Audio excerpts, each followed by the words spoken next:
One TI. Oh, okay. Apparently, we're just getting right into it. Snowball on out in the mid lane as Instania tried to cross over to the other side of the river to get a little information, and all he found was death. They are going to be able to get a counter kill, but it's first blood to Team Spirit. Synderen.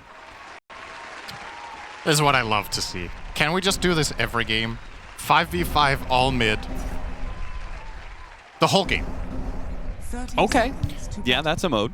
That's another tournament we could run. What do you think would be the meta? I think Undying would be pretty broken. Anyway, yeah, good start. I guess a little bit of research just done here on the side of Spirit, that they feel like there's a pattern here, that Insania always does this. So they were just set up and ready to get that kill.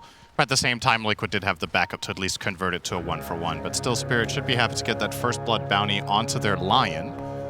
See what he's going to convert that into. Pretty close to Boots. Seems to be the choice from Rue as his first. And I wanted to talk a little bit about, because the panel was talking about damage and damage issues. I'm looking at it from a laning perspective of how many kills are Spirit going to find in lanes. Because on one side, you have an offlane Primal Beast, and this hero loves to play aggressive and run on people. Yeah. But his targets of choice in that lane are a guy that has Snowball and a Dragon Tail. Yeah. You can't stick in this lane. Even with Lion supporting you, the stuns won't matter enough. So I think in that lane, Dragon Knight's just going to farm. I think Invoker beats Pango in lane, generally speaking.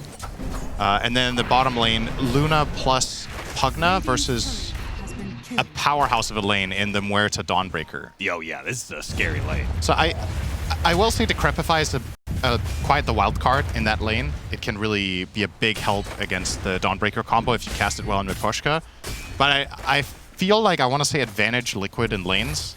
And then if the lanes go well, then the damage issues become less of a concern for me, because then you just cover your bases with advantage, right? Sure. But if the lanes don't go great, then I do like where Spirit are going with this in the mid game, because I definitely think BKBs own the Dire, and they won't have the damage to fight through them if lanes aren't good.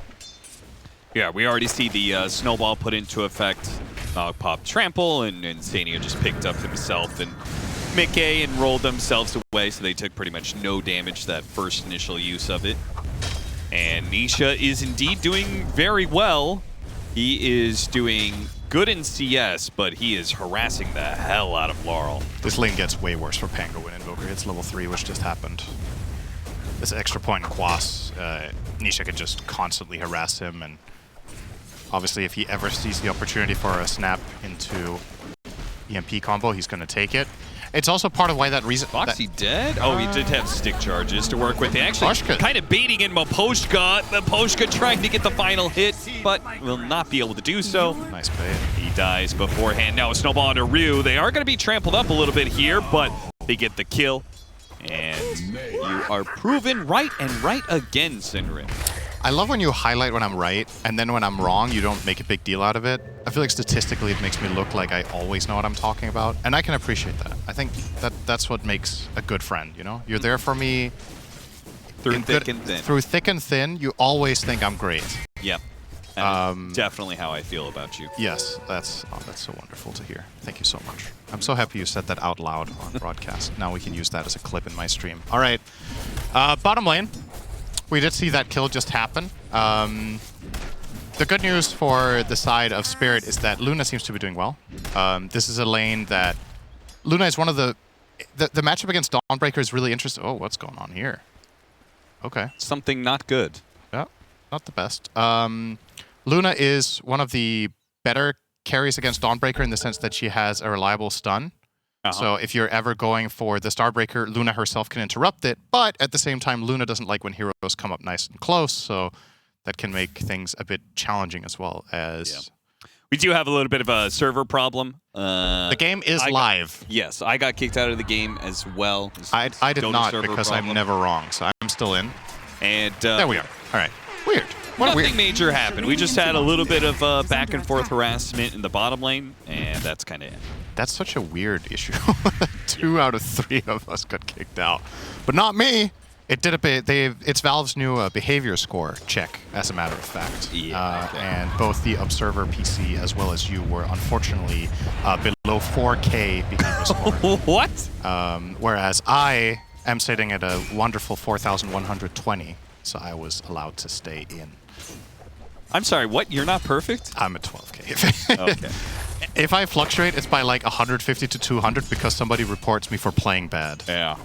I appreciated that Valve added in the extra 2,000 behavior score and had it still mean absolutely nothing.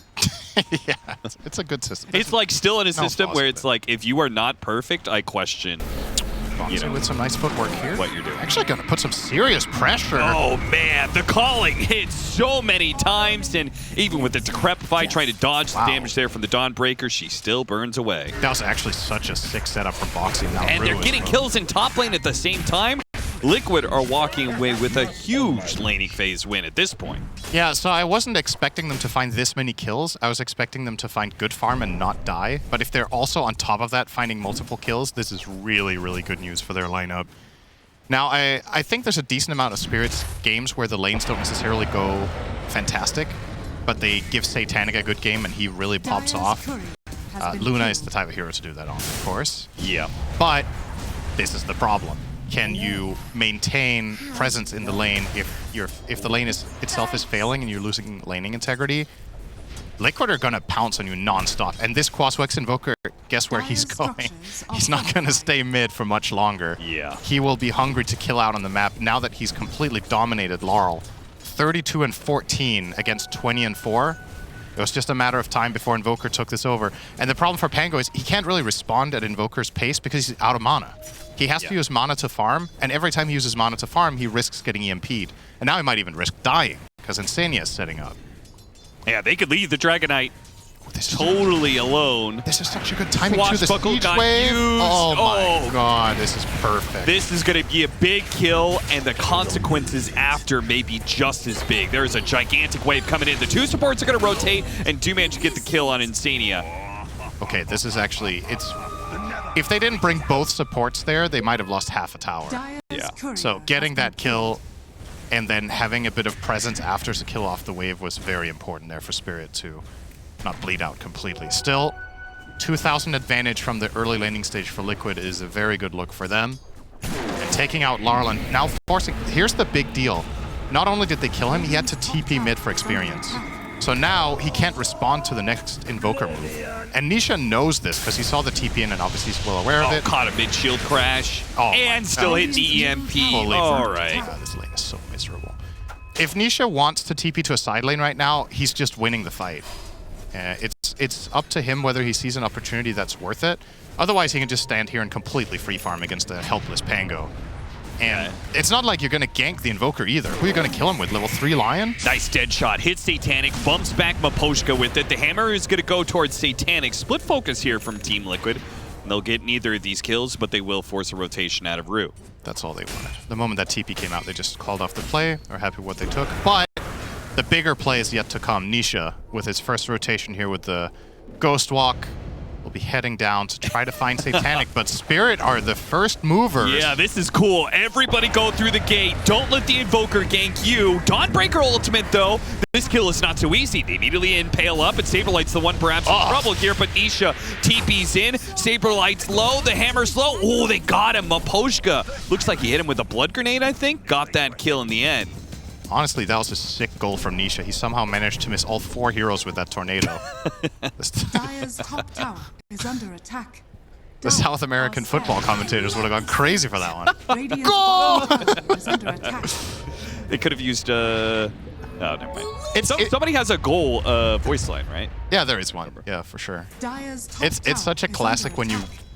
join a fight with Invoker and you just see so many targets and you just want to hit is the, under attack. you want to hit that beauty, Yeah, hit as many as possible. and then they're just splitting into the exact wrong directions. And Split the old wickets. that's really big news for Spirit, though. This is kind of opening up the game, getting that rotation forced, avoiding death on the first Dawn ulti, killing her, getting this tower, avoiding the Invoker move onto Satanic bottom, who now feels a lot safer down there. There are a lot of things there that needed to go right for Spirit, and they all did. Dire's So this top will tower help them. has fallen. I'm surprised Liquid Focused. did not stick around to Radiant's play for bottom that tower. is under attack. Like, they just gave up that safe lane tower. Yeah, I agree. I think Invoker could have definitely helped that if he wanted to. It's all part of the bigger plan. The bigger move is still coming. Now you'll see in 10 minutes from now that because that tower is Spirit will lose their Pango mid. Right. He's not having a good time on Laurel. No, he is fairly miserable, and he's going to lose his tower soon. Insania. He picked the matchup too, remember? Yeah. The Invoker was 9th pick, and Pango was 10th, so you knew what was coming. And this is something that we've seen from Laurel a couple of times, I think even in this tournament, but also with the earlier... Oh, hang on. Dawnbreaker ultimate. Snowball's going to chase after Malik here. Ooh, not the best hammer. And he is away. Nice movement from Malik there. Radiant's top tower is Juke. under attack. But yeah, Laurel also did this in the older iteration of Spirit, just picking into a counter matchup. Yep. And some of their games it went fine, and Radiant's he middle tower was has able to fallen. overcome it. Other games he fell flat, and I have serious concerns for Pango already in this game. I think this is just too bad of a start. I was talking about this in one of our previous games, that Pango can do a lot without farm, but that was where he was position 3 and had less responsibility in the game. Yep. In this one, he has to do damage. Tornado impede. Loses his mana. Nice snowball pulling him away. Malik is still going to catch up and get a bit of damage on Boxy. The Rolling Thunder is going to come in. That'll finish off Boxy. Malik even uses his ultimate to ensure it. Insania will grab the shield rune away from Laurel. Yeah, you can't kill him now. Okay, another response from Spirit. They are being out-farmed on the side lanes, but at the very least they're not bleeding extra. This stack is... Can they do this with just the two? This is kind of close. Oh, this is really... Okay. I guess they'll leave it to Laurel. That's probably the better thing to do anyway. This might have been the plan from the beginning. Okay, Miposhka, take it easy, bro. Is under attack. Let your mid hero have a game. He's struggling. All right, Miposhka wants more. Miposhka says, nah, We bro. are... I gave you the matchup. Whatever hero you wanted, I picked it for you. It's not my fault. We made this deal, Laurel, in the draft. You get your pick, I get the Ancients, okay? And now nobody wants the Radiant's dragon. So middle now the tower camp is isn't going to under respawn. I mean, attack. this is just not good. You can't just leave one creep there on a 3rd health and block your own camp.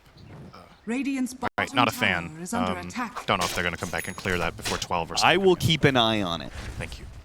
I will make sure. Bottom tower is not long for this world.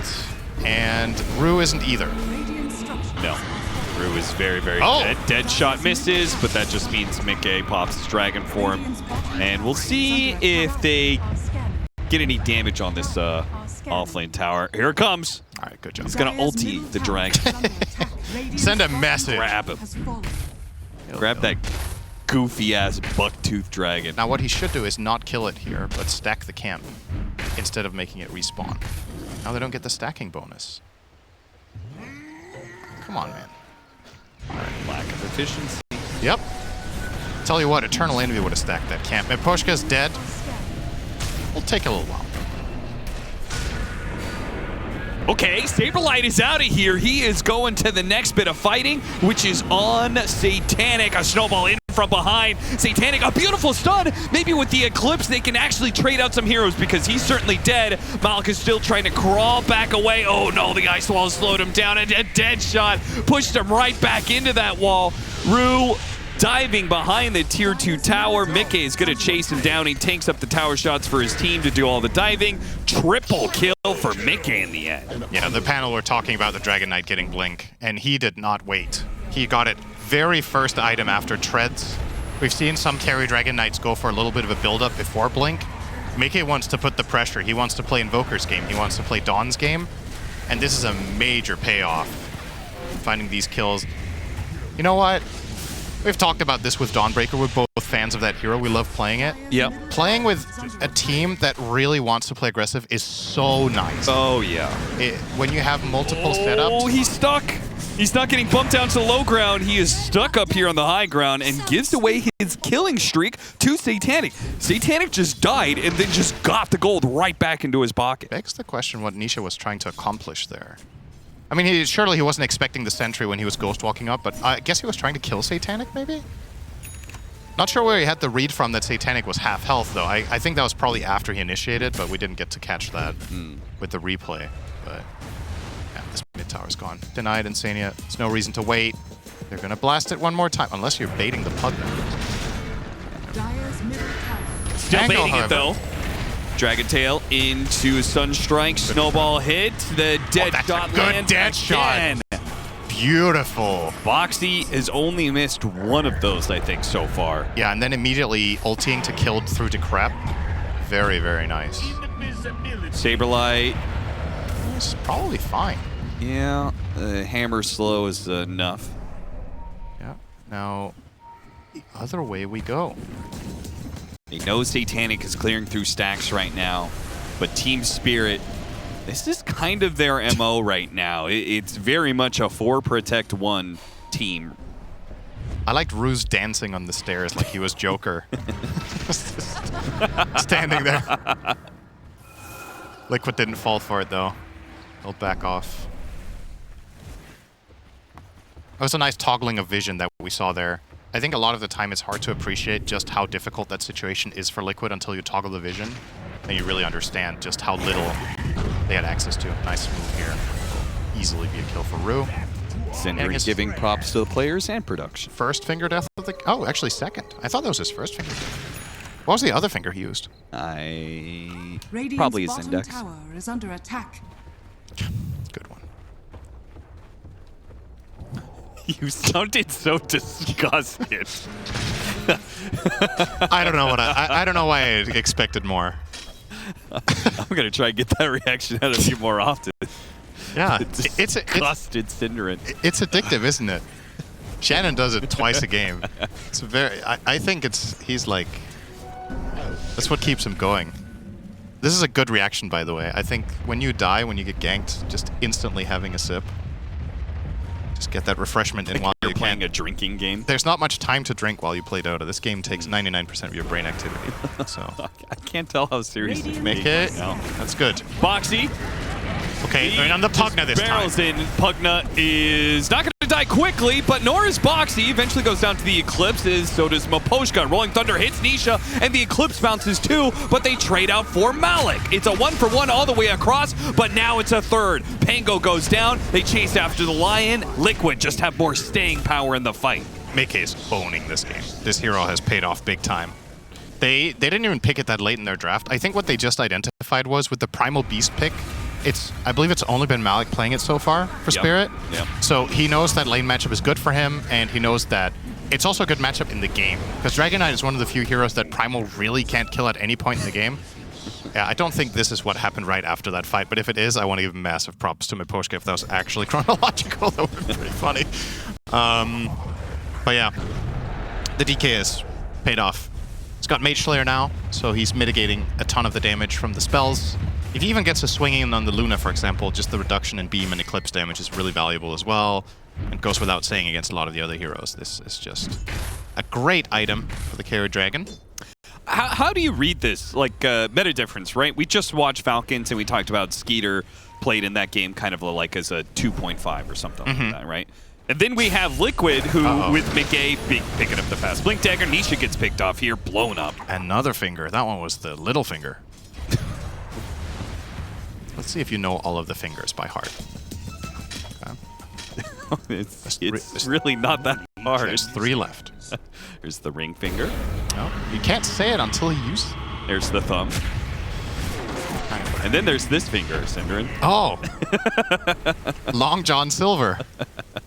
Yes, that's the good one. Oh, that one. That's the thing. That's all right. That finger. Yes, yes. They get a Anyway, response onto the Pugna. Right, the trend has been active carries. Yeah. And then I feel like Spirit is like completely... I mean, they were kind of that way with Yotora anyway, but like now with Satanic, it feels like they are very all in on like playing around one hard carry. Yeah, he definitely plays harder carries, but I wouldn't say Satanic is not involved. Sure. In this game, he's been in 6 out of 10 kills, as we see Malik getting burnt by the sun.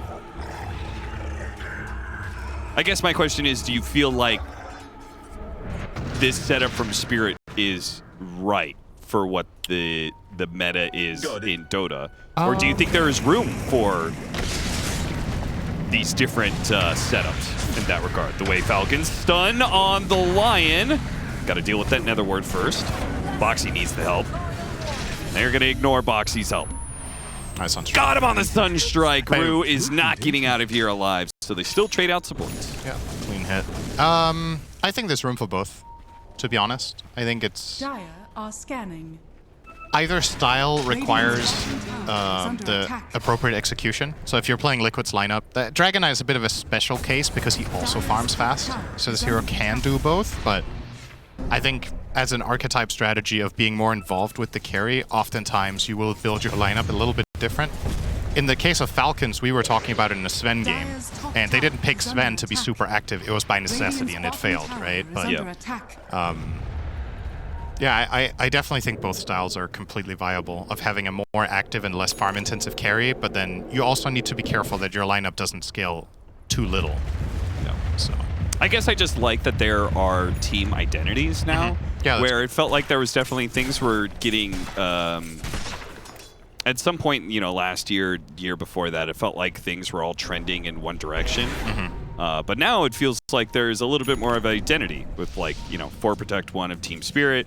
You know, there's still the Gaming Gladiators Liquid way to play Dota. Falcons are playing with scaling on basically every hero. Now we just need a team to try lane. And then they will lose that game and it will not happen again for another year. But it will be a glorious game. True. Spirit setting up shop here. You can see the net worth breakdown pretty clearly, what we were talking about with the prioritization of these lineups. Luna is leading the charge, and then the next 3 all Liquid heroes looking quite healthy ahead of their counterparts, with the exception, of course, DK to Luna. But even that one, DK isn't that far behind given the nature of Luna and how Spirit play the game. No, not at all. So I still think Liquid are in a pretty good position, but this is anyone's game. If you break the fight open well for Spirit, they have the lineup that can just hunt down additional heroes with a Lion, Pango, as well as Luna being a fast carry that can just run after and beam. Doesn't take that much. It does feel like, I do feel like a little bit of urgency for Liquid. Not that their lineup is going to fall off by any means, but I think the next timing for Spirit is going to hit very hard. BKB on Primal Beast, Ags on Pango, Conda on Luna. Those are like all like big items that complete the heroes in a way. Where Liquid, it feels like they are, you know, they'll still be able to scale, but they've got a lot of their big items already that they want to play around. But they're not being active right now. We're trading Tormentors for now. Boxy will grab this one. Wait, who got the Radiant one? Let me push. Why is it always Pugna? There's 2 heroes in Dota that always get the shard, okay? It's Pugna and it's Batrider. They get it every game that they're in. The Batrider one is so And generally it's the one you don't want, but they always get it. And if you're playing Batrider and you're like, I got my shard, you're not even happy that you're the guy who got it. You're sad.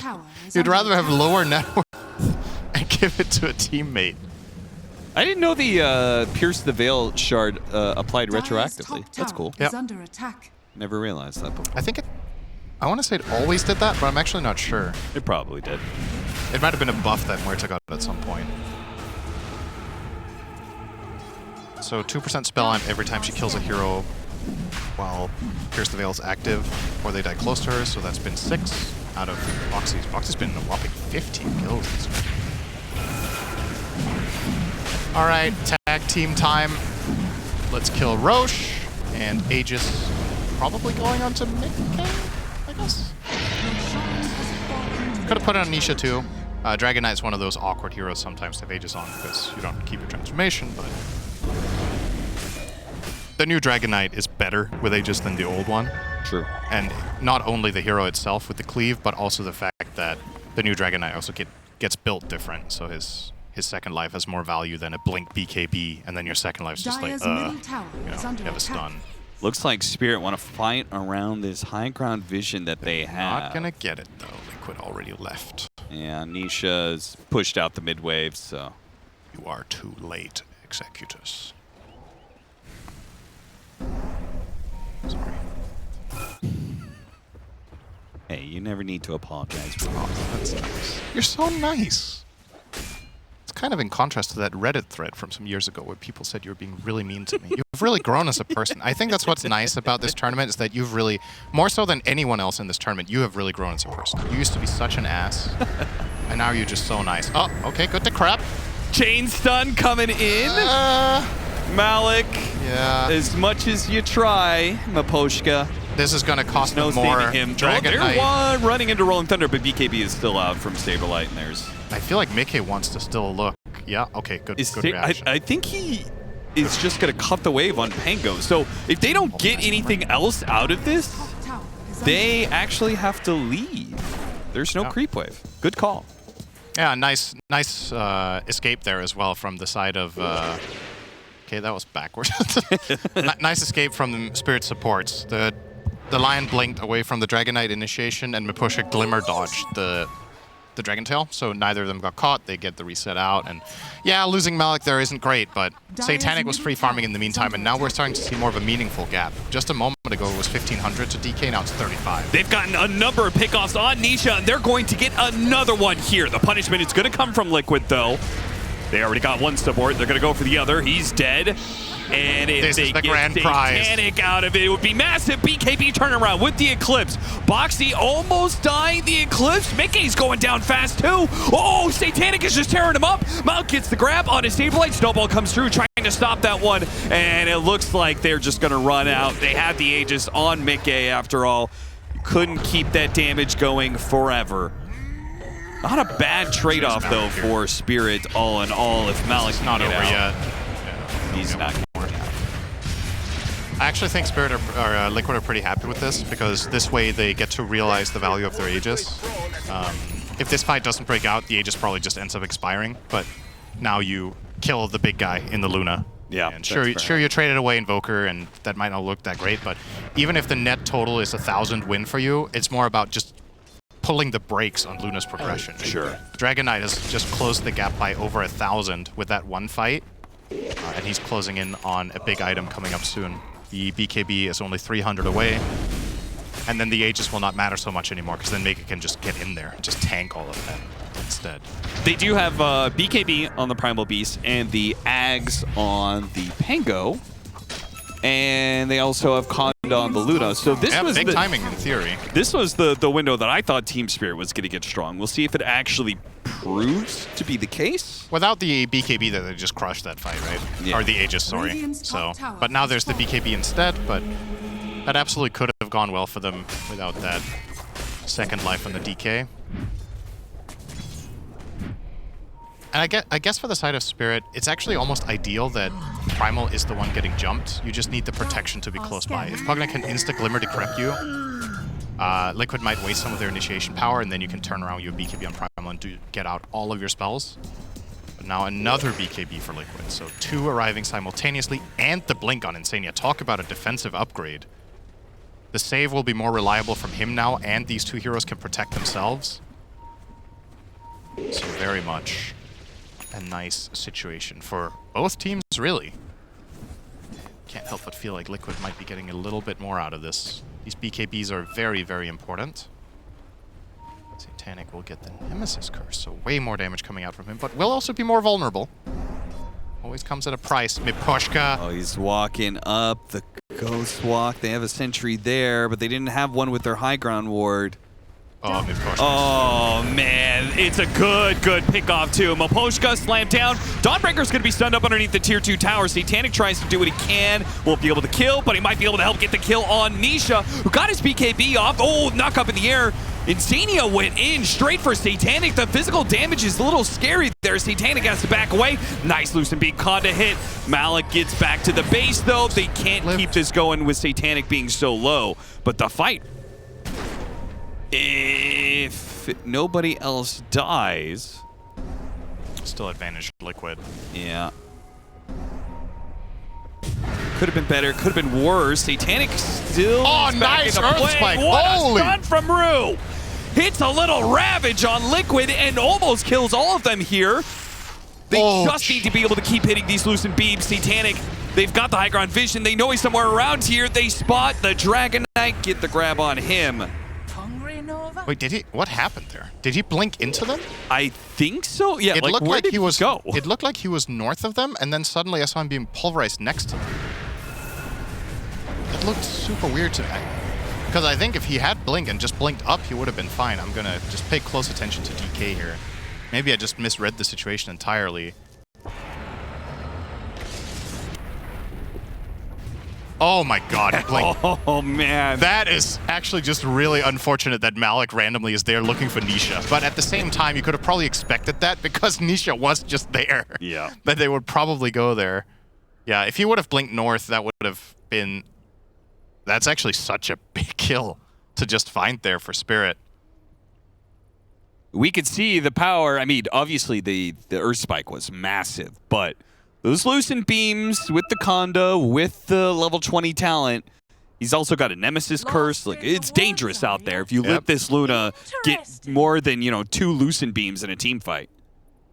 Yeah, just wait until he's level 25. This hero's... There is no way these talents stay this way. I just refuse, man.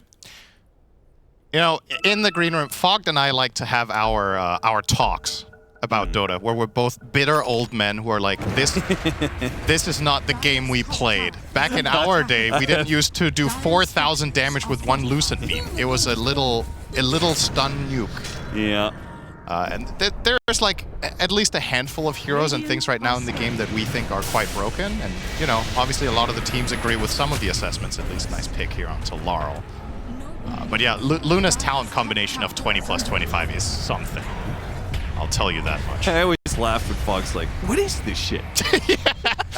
Yeah, he just has a way with words, that guy. He says it like it is. Yeah. That's good most of the time.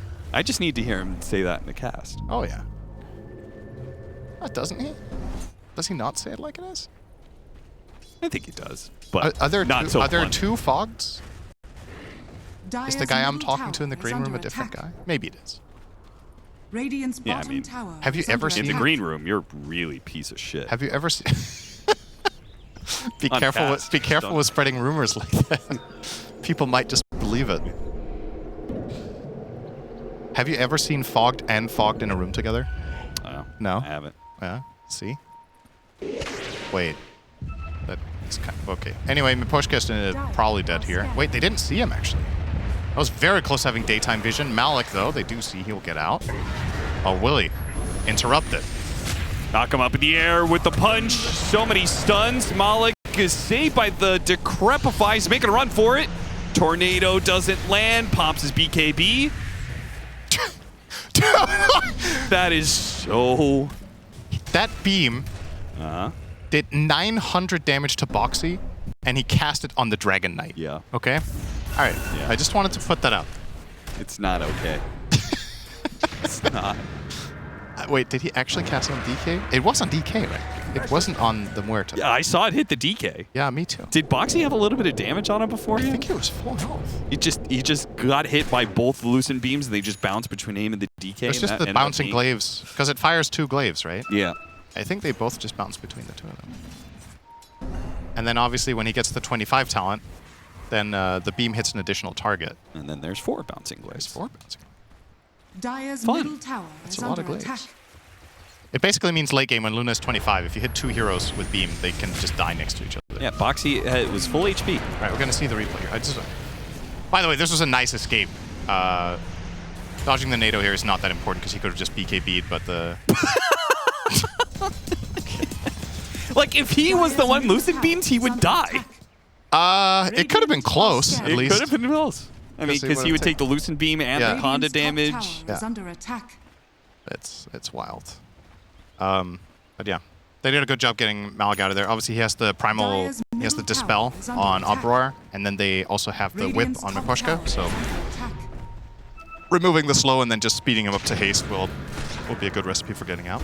This is a very important moment here, by the way, with the smoke from Liquid. If they can find an opening, they're kind of trying to bait them here with illusions, but not happening. They will get the right Luna, though! That's a true one! The ult is coming in for the Dawnbreaker. He's already at half HP. Satanic's going to pop the Eclipse and fight for his life here. He's doing good damage to Nisha and chasing after Mickey too. He is actually doing so much. I figure Death will put down the Dragon Knight, but finally the BKB runs out and the magic damage will kill the carry of Spirit.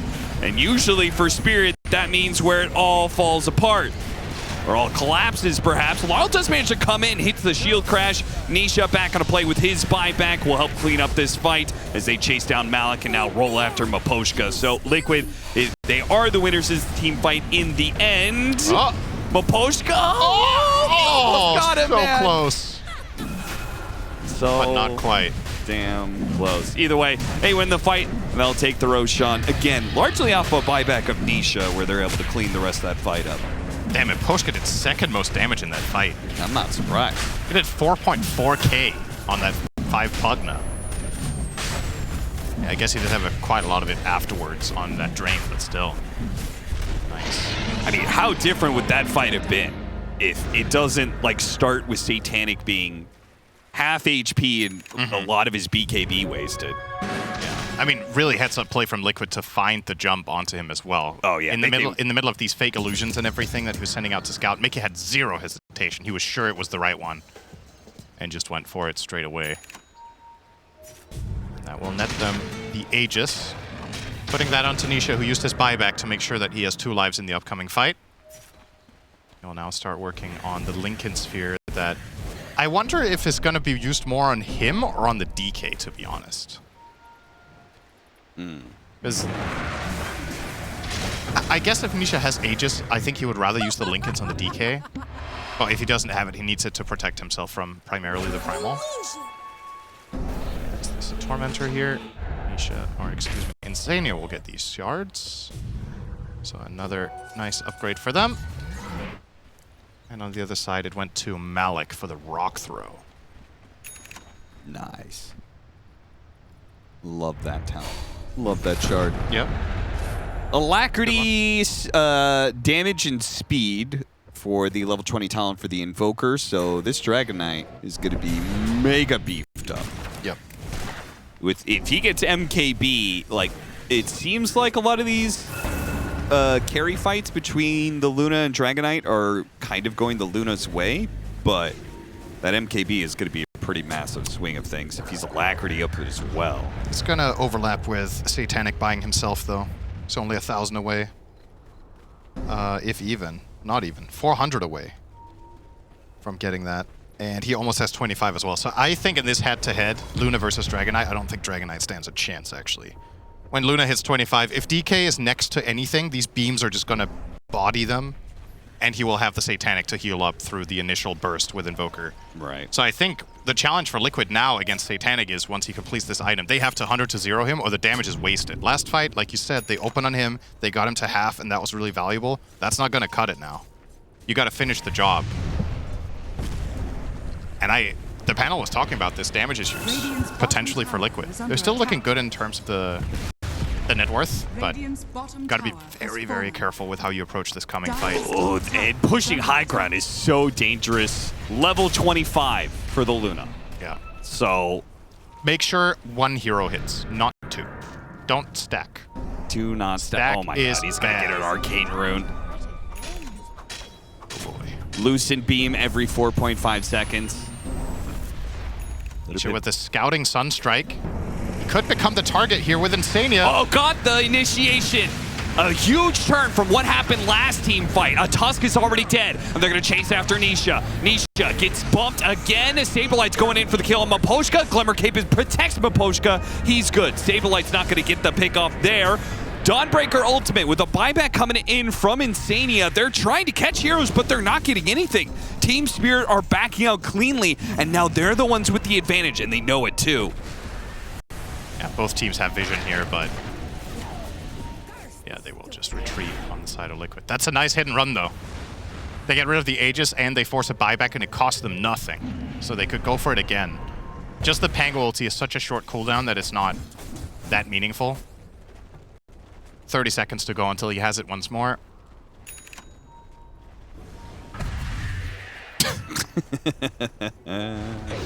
Oh my god, I actually feel a bit sick to my stomach when I say that, I'm not gonna lie. My god.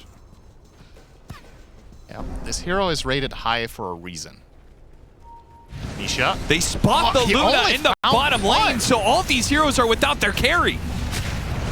Uh-oh. Oh, and with Mickey TPing into the outpost, he's coming in from behind. They might be able to get a dieback onto Insania at least. Malik chasing after. Oh no, he doesn't get him. Insania, he gets out just in the nick of time. Laurel goes fishing. He's not going to find a thing here, and will just TP out. Wow, that is actually a very unusual mistake at this level. To stick around in the area with the 4 heroes after your carry has TP'd bot and shown on the wave. that's just such an easy play call for Liquid to make, and they're not gonna stumble or hesitate for a moment. And now, okay, he better not get caught here next then. Like, then it's just borderline unforgivable. If he already goes to farm and 3 of his teammates die for that, and then I say for that like it's Satanic's fault. This is a comms issue. Sure. Like, that's 100%. You just need to be on the same page there and not let that happen. And if Malik does get caught, get the hell out with everyone else then. Like, don't bleed 3 heroes there on the side of Spirit. That's a pretty costly error. But yeah, I wonder if Satanic even, like, what was the benefit of TPing there? He cleaned out like a wave or 2 bottom, but compromised all of the map positioning that they had, and their good aggressive ward, like you talked about, kind of gave that up.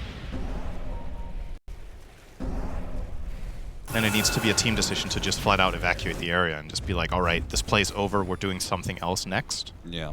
Not on the same page there. One of those things you probably iron out with time, but could just end up costing them this entire game. That was a 6,000 gold lead mistake. Going the way of Liquid, roughly. I'm going to smoke up from Team Spirit back to where their vision is.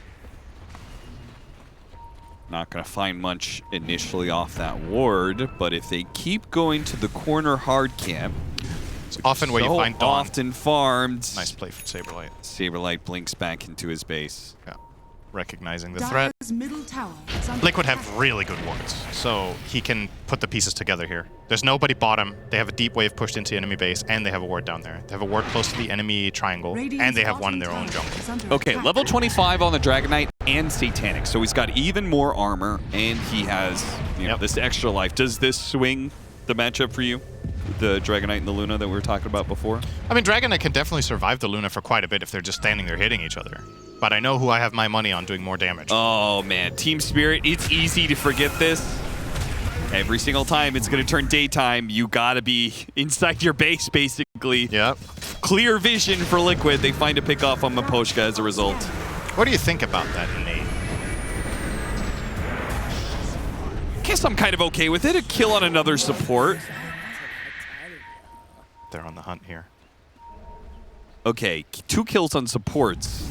They're not going to get any structural damage. Yeah, I was going to say, dear, you're really going to approach high ground against this Luna? It's not just the Luna. It's the Pango is super annoying too. You always have the risk of getting BKB pulverized, and then if Tusk comes in to say, if anything goes wrong and Liquid's heroes get close together, they could be in trouble. Right, they're actually trying to squeeze this a little bit. See how much they get out of it. Oh, got the stun onto Satanic. Pulls him in, he's already half, but this time he's going to get off his BKB and his Satanic if he wants to and heal up, and Mickey's in big trouble. Mickey's trying to back away now. They haven't done anything on the side of Liquids, and they're already retreating. Laurel gets a bash out there with a shield crash. So many low heroes here, but he is a bit isolated. Needs some team, needs some of that Satanic Loosen Beam, but he's outside of the range right now. Liquid will retreat before they get caught. It's a 1-for-1 trade-off, core for support to the favor of Liquid somehow. That was a 3v5. Yeah. Think about that for a second. This is the problem, right? They jump Satanic, but they can't burst him. They got him down to like 30%. He BKBs, presses 1 button, and he's full HP, and the fight is just turning. It's going crazy. Like, he did 8,000 damage in that fight. The most on Liquid was 3.8k from the Dragon Knight, AFK right-clicking with alacrity, jumping in. Yeah. And he just cannot. He cannot match up to those numbers. So you have to beat this strategically. You can't just brute force it. I don't mind the attempt because you have specifically the 5-on-3. Imagine that's a 5-on-5. You just lose the fight horribly. So you have to be very clever about the initiations that you make. And I do think the way to solve this game is by killing the easy targets first. Trying to outlast the Luna a little bit by having good formation, and then killing her last, kind of like a Medusa. Right. Until you have enough damage, when you do have overwhelming amounts, you can probably just blast her. And maybe Dawnbreaker can be the solution to that problem. But the build that Saberlight has is not exactly inspiring in the way of damage. He has Sanjin Yasha Arcane Blink. We haven't talked about that too much, but a pretty unusual build here, I would say, for the Dawn. And like Purge was talking about in the panel, perhaps this is the type of game where you just want your Dawn to hit hard, like AC, Deso. So you can pierce through the Luna. They opted for the AC on Nisha, but maybe he could have had another item then, you know. Yeah. Different ways to try to solve that. I mean, Liquid do have a lot of stuns. Yeah. I am a little bit surprised that like Dragon Tail is such a long duration stun that they haven't been able to chain things better. Rolling Thunder, chasing after, already hit the Tusk. A good target if they can get it. Yeah, they're going to all in on that one. The Dawnbreaker ultimate is thrown. Can't get there in time to bail out the support. Satanic BK beat, though. That was actually an unnecessary BK beat. He got hit by the tornado towards the end of it. He's going to get Dragon Tailed. They are all in on this hero. Decrepify gets used. Satanic tries to run to the side. Pops his Lucen's beam. Trying to stay alive. Their lifesteal is just not good enough. He is outnumbered, outgunned. He's going to buy back for a second life, though. And now it's Liquid, who may be the ones outgunned, but an Ice Wall is going to keep Satanic at bay. He can't use this Eclipse for good. He can't chase after these heroes. Oh, no. Satanic is stuck. Now he gets stunned up. It's a Lucent beam. Does some damage. Some of these heroes a little bit low. Nice dead shot to stop some of that heal. They're throwing all their heroes to try and bail out Satanic now. And the Dragon Knight's getting low, but so is Satanic. That's a dieback for him. While Mickey still has his extra life. Saberlight getting slammed in the head over and over by Malik, who goes up to the high ground, trying to get out of this map, trying to get out of this game because it is danger territory in this Roshan area. All-out retreat from Team Spirit. A turnaround from Aposhka gets the kill on Boxy. Wait a minute, no! Now we have to jump in from Laurel as well. Hit Nisha, but immediately Mickey there with the punishment. Gets the kill, a dieback on the Pango and the Luna in the end. Liquid, they've got numbers here. What are they going to be able to do with it? And that right there is the difference between a team fight where Luna has her BKB and one where she doesn't. She popped it early when they went for the first kill on Tusk, and I honestly just think that's a critical error from Satanic in that situation. If he just walks up and they kill the Tusk together and he doesn't BKB, he has to trust that he's going to be saved by the Lion and the Pugna to protect him. But he pops the BKB early when they go for the Tusk kill, and all of a sudden Liquid, they just back off for a second, they chase him with blinks, they kill him off, he buys back and comes back, but guess what? He doesn't have the BKB again. So, nice little solo kill from Boxy trying to cut the wave was... Aposhka. Now Liquid are just going to end the game. Laurel's going to call the GG.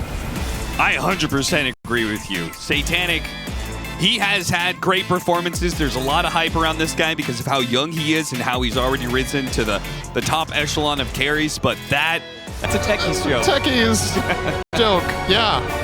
I liked the rolling thing that Purge definitely wasn't going for on purpose, but that's really what Liquid's lineup does. Now, unfortunately, you are rolling into Elder Titan and Invoker, two heroes you generally don't want to roll into. So I have my potential concerns, but at the same time, some of the recipes what Liquid ran in the last game what really worked. They're playing the same safe lane again into an equally easy lane, I want to say. 30 seconds. Similarly to how the Primal Beast struggles to play aggressively onto Dragon Knight, it's kind of the same story for Dawn. Every time you just try to go for the Starbreaker, you just get Dragon Tailed and the play is over. So you have to be very clever with how you approach that. And then, aside from that, you've replaced the Invoker with the Pango. It's going to play a similar role, but he will now have the Invoker matchup. So we'll see if Nisha can do better than what Laurel did last game. I think it is just a tough one in general. Or, excuse me, I said Pango. He's going to play Earth Spirit. But it's similar, honestly. It's kind of the same story. Invoker wins this lane. You're going to struggle to rotate because you're out of mana. But I think overall, I don't know if you agree with this, that Earth Spirit probably does a bit better than Pango in that lane. Yes. I believe he does, because his stats are better. He's able to deal with the harassment better. Yeah. And I would also say that his mobility tool is 50 mana. Right? It's hard to beat that, right? That's you true. get a bottle, you take a sip, you can Rolling Boulder, you know? Yeah. That's fair. It's hard to use against Cold Snap, though. But that is true. that's a problem for mainly later in the game rather than the laning stage. And then finally we have this lane, one of Biposhka's classics, the Elder Titan plus ranged carry. Oh, look at that. Boxy A little bit of this has a plan for this lane, and apparently it's Detonate Taser level 1. Yeah, interesting. Generally speaking, I was going to say we see most techies, but we don't see techies. Yeah. But when we saw techies, he was almost exclusively skilling Sticky Bomb level 1 for laning. Sometimes Blast Off if you were doing a First Blood play. Especially, but never this. Most people were taking the other facet as well, the one that allowed you to do more damage. I can't possibly remember what it was called, but here he's doing Spoon Stash and he's doing this disarm play. So very different idea from Boxy from even the last time that I saw him play techies. Like, he himself has done it differently the last time he played it. So Yeah. I'm ready to learn. This is a hero I was not expecting to see all tournament. So that'll be fun. I mean, people, when Spoon Stash came in, people thought it was going to be broken. But then it proved that, like, Techies doesn't usually get enough gold to take full advantage of the extra space. Yeah. And it's also, if you compare it to a lot of the other supports that got, like, new functionality, that got, like, stronger spells or a new aspect to them entirely, Techies is still the same hero. So they just got stronger. And you got a backpack of slots that... Nice blast off, by the way. He's actually dead. He's dead. Boxy gets the final hit in before the stomp comes through. Damn, First blood for Boxy. Oh, man, I don't take advantage of the Spoon Stash. Oh, yeah, the Spoon Stash, in theory, is good when you're rich enough. But 4 Tusk doesn't really get... Or, excuse me, 4 Techies doesn't often get there. So, in reality, those slots are not... They're like a little bit of extra, but not... like massive. I was certain it was going to be broken with bracers, and that was with the old bracer. Yeah. Right? I was like, oh, you just buy like 5 bracers on this guy, and he's going to be insane. But that needs to compensate for the power difference between your hero and the ones that got better. Which, true. I think in some phases of the game it probably could. Like you said, I would imagine that the pro teams tried it almost immediately when that came in. Nice play from Poshka here to get that. Lotus. This is a lane you need to be a little bit careful in as Morph, by the way. Blast off, even if you do react when it's coming in and you start shifting, you need to have enough of a base health pool to survive the initial impact. Right. It's quite a decent chunk. And you combine that with the Pango, able to throw 2 spells off in a very short window of time. They could do, you know, a pretty solid 300, 350 magic burst. It's kind of scary. Yep. There's that interaction you were talking about. Another Dragon Knight matchup that's just not too fun. I mean, you can guarantee that it lands if you... Oh, hang on. Satanic want more pressure again. They're not going to kill him most of the time here, probably, but if they can at least keep him a little bit at bay and give Saberlight a good laning stage, then so far so good, right? 21 CS on offlane. Pango is the dream. He's doing great. But yeah, back to this bottom lane. If you do want to stun the... If you do want to land a Starbreaker on the Dragon Knight, you can, similar to the last game, by using Lion's spells into Starbreaker, but... then you're still dealing with a snowball, so not that easy. Nisha taking a beating. Laurel Definitely struggling in the lane. Asserting his dominance, getting some revenge for game 1. So you want to play Invoker and just full quash right-click nonstop? I can do that too. Nice hit on 2. Rue, he had so much left in the bank, and it still wasn't enough. Stick, Fairy Fire. None of it quite good enough, and Malik is going to find that his damage is going to fall short as well. Damn, I think he could have probably got that kill on Mickey if he threw the hammer a little bit further. Maybe he could have gotten another swing and another second of the burn. But not quite. This is so broken, by the way, when this happens. Because you can't see him like when he's going for a last hit, which actually can mess up, you know, how you get last hits. Running around with the stunned animation. Radiant's bottom tower is under attack. What do you think about the Techies, by the way? What do you think it was a response to? Like, I don't really understand what this hero is doing in this game. Aside from blasting off on Satanic. I think that is one reason. That was close. Well, was Morph picked when they picked Techies? I don't remember. I don't remember the draft order. Yeah. There was a very important conversation that was happening in the green room. Very distracting. Yes. Time for 6-minute rune. I don't know. Other reasons. We'll see if we'll learn something about Techies here. I'm still. I mean, I would say that what Techies gives you is damage. Yep. Right. That's the biggest thing. So maybe they felt like their lineup needed more damage. You know, whenever you have a Dragon Knight carry or a Pango, I think sometimes you might fall short on damage if he doesn't have a good lane. He's just a Rolling Thunder. So if you've got all these frontlining stuns, you want a 4 position that takes advantage of it. Skywrath Mage isn't a hero. So yeah. Okay. Money changes hands. See if they can execute it. I definitely do think Techies is the kind of hero that might be like hidden powerful. that teams just don't really realize how good it is, but... Dirty.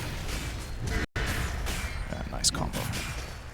They just covered their bases. They have so many disables. Yeah. What are you going to do? And now Laurel is making his first rotation to the Nice side lane. Hit the tornado into the Earth Spike. Really nicely chained. Does manage to get off the snowball. Now he's obviously dead. He got a CS. But he got 1 CS. Got the biggest kobold. Job well done. And he did 5 damage to the enemy. This is a fat stack. Okay. Techies. That's what he's got. Yeah, if you want a support that will steal stacks from you, Techies is one of the best. Yeah. Oh boy. Maybe a bit of a server issue once again. It's probably because they're adding Act 4 tonight. Yep, definitely happening. God, I hope it happens. My dad works at Valve. Oh, yeah? Yeah, and he told me Act 4 is coming out tonight. Oh. He said as soon as this series is over, Act 4 will come out. And they're just waiting for these 2 teams to finish so they don't break the servers. I see. But someone at Valve is getting really excited to release it. So Is that why TI was in Copenhagen? So because of my dad. Because of your dad? Yeah, he has that much pull. Wow. That's really cool. Yeah, he's a very charismatic person. He just says, let's have TI in Copenhagen. They were like, yes, sounds good. I thought, Do it for my son, Tolls.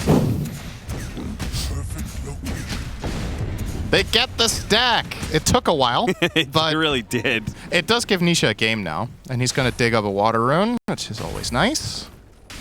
All right, let's see where And put it to use immediately onto Miposhka here. his first use of magnetize. Okay, missed the rolling thunder. All right.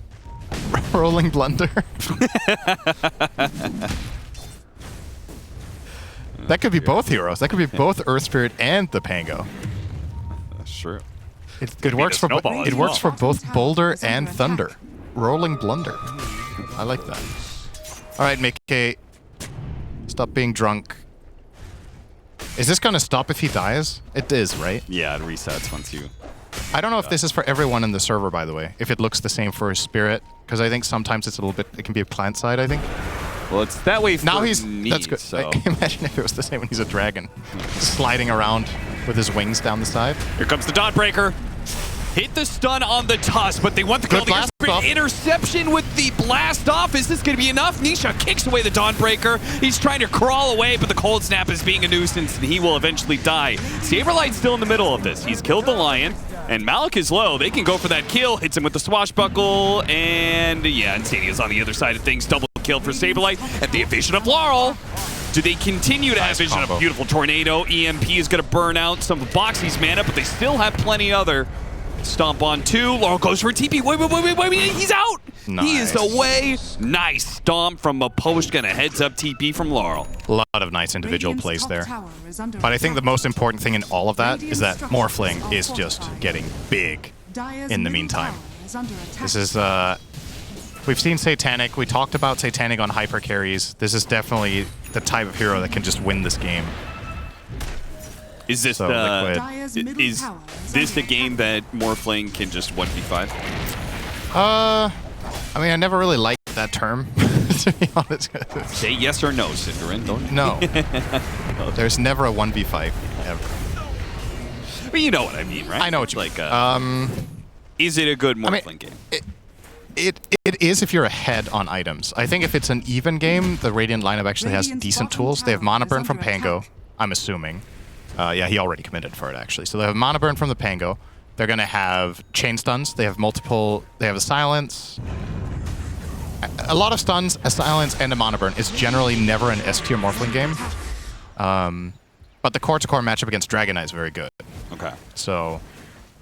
I don't know. Can he 1v5 this game? Probably not, but it's still definitely good enough for the hero. Oh, this would be a big moment, but Nisha doesn't have silence, so he can't really set anything up here, even if he has backup. Yeah, he needs. They need to hit a 6. Oh, he's full edgy.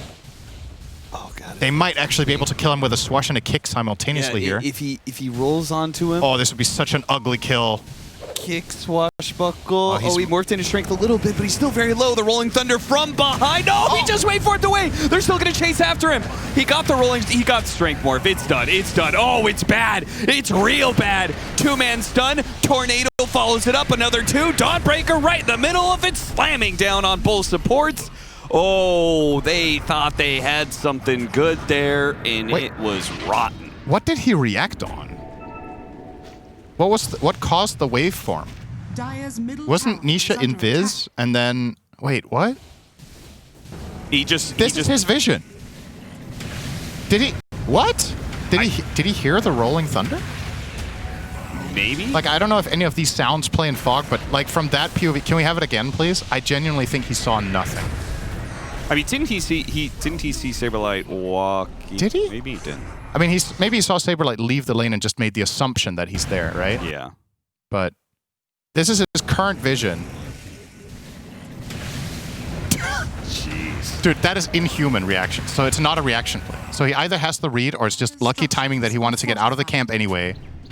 Or he had the read because of Saberlight's move. But either way, that's just Dire's incredible. top That tower was sick. is under attack. Great Don't, stuff, bro. don't know. Now that we saw it 3 times, I kind of feel like I didn't miss anything. But even then, I'm still not sure. Because that was so bizarre that he managed to get that escape off. That's such a big dodge. And 2 kills in return.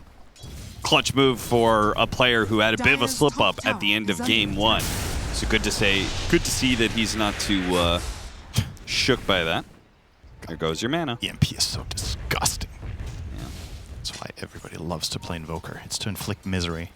Mana burn is a bad concept. Isn't that what that one League developer said? Oh yeah, it's anti-fun, right? Anti-fun. Dire's middle tower is under He's attack. kind of right. But then he totally misunderstands the sadism that MOBA players have.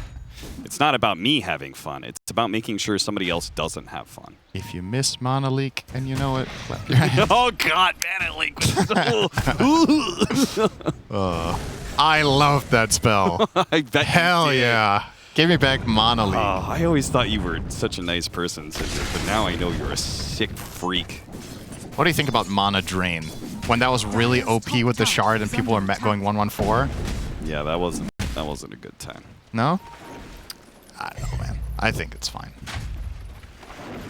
Considering what the carries get to do nowadays, what we just saw in last game, give me my Mana Burn, okay? If the carry can do 4,000 damage with a Lucent Beam, I want to do 200 Mana Burn with a spell and be annoying. Do you think Ame sees other people playing Luna and doing that? And then he's like, And then hell he yeah, I'm going plays to play... Juggernaut. It's just like, watch this Omni Slash, guys. It's going to do 300 damage. I think it's a hyperbolic time chamber kind of thing. He's just he's training for the later stages of the tournament. He's making the games as challenging as possible so that when it really matters, he has trained against ridiculous odds and he's just going to own Dire are everyone. scanning. What character do you think he's going to play tomorrow? I think it's Spectre. PA. Oh, okay. Yeah. Oh, last time he tried PA, it didn't I exactly go think very he just digs deeper into Radiant's the middle trash. tower is under attack. What is... Okay, let's find the worst carry in Dota. What I Let me really check. appreciate is that like Ame Yatoro is such a thing, and Yatoro had the same the same Yeah. propensity for that sort of thing. You know? Yeah, I mean, It's I like- genuinely think Jugger might still be good in the right situations, but I think maybe they're a little bit too eager to pick it sometimes. All right, what about Wraith King? When's the last time you saw Wraith King in a pro game? It's been a little. I think bit. it was I unpicked mean, at TI, right? Yeah, it was. I think it was unpicked in Valakia as well. I mean, when the facets first came in, right? He had one facet was broken, and then the other facet was broken. That was the last time that he was really meta. Yeah. It's almost like that hero needs to be broken to be picked. What about Ame plays Phantom Lancer tomorrow? Now that's a hero that has been getting some changes that I do think is going to be broken at some point. Maybe. Let's hope it's in far a as- long time. The heroes in this game is you the wanna- Morphling broken. You want to talk about anti-fun? How about you make a carry with 100 illusions that also mana burns? That is the anti-fun of Yeah. the game. Oh god, I hate PL so much. And he's becoming more and more brain dead because you know, the facet where you don't control the illusions. Rue? Pretty good reaction from Rue there, but not enough. Yeah, not nearly enough. Nisha going to show up here with his Amplify Damage Rune and Blade Mail reveal. I think much more going to come from this. Could have the control of the area to be able to take the safe lane tower, but it's fine with Satanic. More farm time for him. He's got his Manta. I think in comparison to the previous game, what's also different this time around is that the net worth distribution on the Dire looked healthier, right? Last game it was Satanic way at the top, the other ones were suffering. This time, Malik as well as Laurel are having a solid game. Invoker doesn't need to be second or third right now. I think being where he is fine. Nice silence. Nisha coming in. Dawnbreaker is the response, though. Chain stunned up. They try and stop it with the blast off. It's not good enough. Boxy just throws himself on Nisha's corpse. 5 to 8 now as 2 kills going the way of Team Spirit. Will open up a push on the mid tower. Nice swing for a game that was looking pretty even. Now has Team Spirit up 2K. Yeah, Liquid need their Pango to fight. I think this combo breaking from the other two heroes is just not reliable enough. If they want to take any initiation or look for fights, then you know there's going to be the Dawn ulti coming in, so Pango is your one reliable combo break. Speaking of, it's looking for some trouble. He'll find it. Got the snowball on Laurel. Good stun. Nice stun, keeping the Pango out of the fight for as long as humanly possible. He got stunned again, this time by Malik. But Malik is going to be in some trouble here. They're actually going for so many different targets, being greedy. Team Liquid does manage to get the Invoker kill as a result, and Malik doesn't get away, so greed does fit. They got 2 core kills out of it. Yeah, that's a very good payoff. They're and also going to still get Rue too. Nisha's going to kick, slow him down. Can't say screwed without Rue. Yeah, true. Yeah, that's true. He's dead, and so is the tower, I think. Yep. All right, well, Liquid, strike back. Quite convincingly, even. This is a nice takedown. And the tower's gone. So, 2K lead from Spirit becomes back to an even game again. Yeah, pretty much. I do want to point out it is 18 minutes in, and Boxy has nothing in his stash. I take that back. He has a blood grenade. So he has plus 50 health from the blood grenades in his backpack. Plus 100. He has 2 of them. True. Yeah, he should just fill it up with blood grenades. Is this a kill they can get with a fireball and now with the Lion coming in? Lion doesn't have his finger.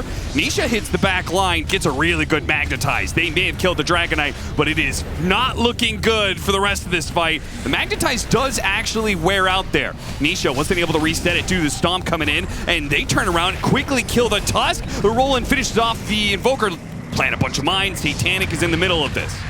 He's got his Manta. He's got some mana to be able to work with. They're going to ignore him for now. I think Malik's too tanky as well. Saberlight got hit by the hammer. Still going to chase after him. Satanic turning the Earth Spirit, rolling after him. He spotted Saberlight. He misses the roll, but he's on the other side of him. He blinks away, dodges the strike. Radiant's flurry has been Okay. Okay, roll back in from Nisha. He still wants to fight. Yeah, he recognized that Satanic is running out of mana, so there isn't really much the Morphling can do now. Digs himself up a water rune real quick to refill his bottle. Very handy. Yep. Dire's bottom tower is under attack. Nice fights, though. A lot of good individual plays. Doesn't really feel like Liquid necessarily are progressing the game toward a winning position, but they're at least keeping it within reach. Still have my concerns about how well they're going to deal with Morph ultimately in this one, but... Yeah, again, if the other heroes on Spirit are also farming, though Malik is going to be interrupted while he's farming here. Drop some mines all over the place. Beautiful stuff. Really good. Oh, Malik's going to turn around. No, son, that is not me dying. A turnaround kill on Insania Nisha. Miposhka, he delves out a little bit too far there. Saberlight will punish him for it. And he blinks forward, looking for Rue as well. He does have shield crash, so he's got some damage behind. Oh, Dawnbreaker ult is going to be used. They actually want to make sure nobody dies for this. And with the Dawn ulti, they see where Boxy's headed to. Laurel missed the tornado. Oh, that's rough. Close. Still now a healthy 3K lead for Spirit. And Morph will be aiming for a straight-up butterfly after his Manta. Pretty standard. There is, of course, the risk in this game of not going BKB first. As we talked about, you're playing against fast silence and multiple stuns, so has to be a little bit careful. Considering the only save at his disposal is the Dawn ulti and I guess to an extent the ET Stomp, but that's very conditional. The ET needs to be close, he needs to have the wind-up time on everything. But yeah. Radiant are scanning. Definitely, once he gets Butter plus BKB, that's when I think trouble really starts for Liquid. Yeah. Because, like, what hero do they have that kills Morph when he's in BKB? I think nobody. Satanic will just have free reign of the fights as long as he has that BKB running, so... Gotta have to focus on the other heroes as much as you can. Well, Liquid don't seem overly concerned with the pace of the game, so maybe my read of it is wrong, but I do feel like I feel like they are on a timer, and that is closing a bit. Yes, that's how I feel too. We've talked a lot about the Morph, but don't forget the rest of their lineup. ET is a late game monster as a support. You have Dawnbreaker who can choose to scale as much as she likes because she's actually having a good game. You see Malik has the Blade Mill BKB. So now there's multiple build paths that he can choose. He's going to go for the Shard first, which I think is completely fine. And then I wouldn't mind seeing him going hard in on becoming a second carry in this game so that Laurel doesn't have any pressure on him to do anything else than play major control. Yeah. Obviously, the modern way of playing Invoker right now is with that Witchblade Pike, and he can still do that, but he doesn't have to like be too worried about, all right, well, if this game goes too late, am I going to fall off? Because if both Dawn and Morph are covering those bases and you give them Alacrity, they'll get the job done. What do you make of Mickey's, no Blink Dagger this time around? He's just going like more hard carry build up on this Dragonite. Yeah, I think it's a little bit by necessity because the conditions are slightly different. You have other heroes in your team that initiate well. You have so many initiation tools that you probably want to do more of a damaging route and less of a controlling route and early aggression from you specifically. So I think it makes a lot of sense to me when I look at it. The Rolling Thunder behind Nisha, and he has a BKB to stop those disables. Yeah, this move has failed. Yeah, that is rough. Now, fortunately, it looks like they're just going to lose supports for it.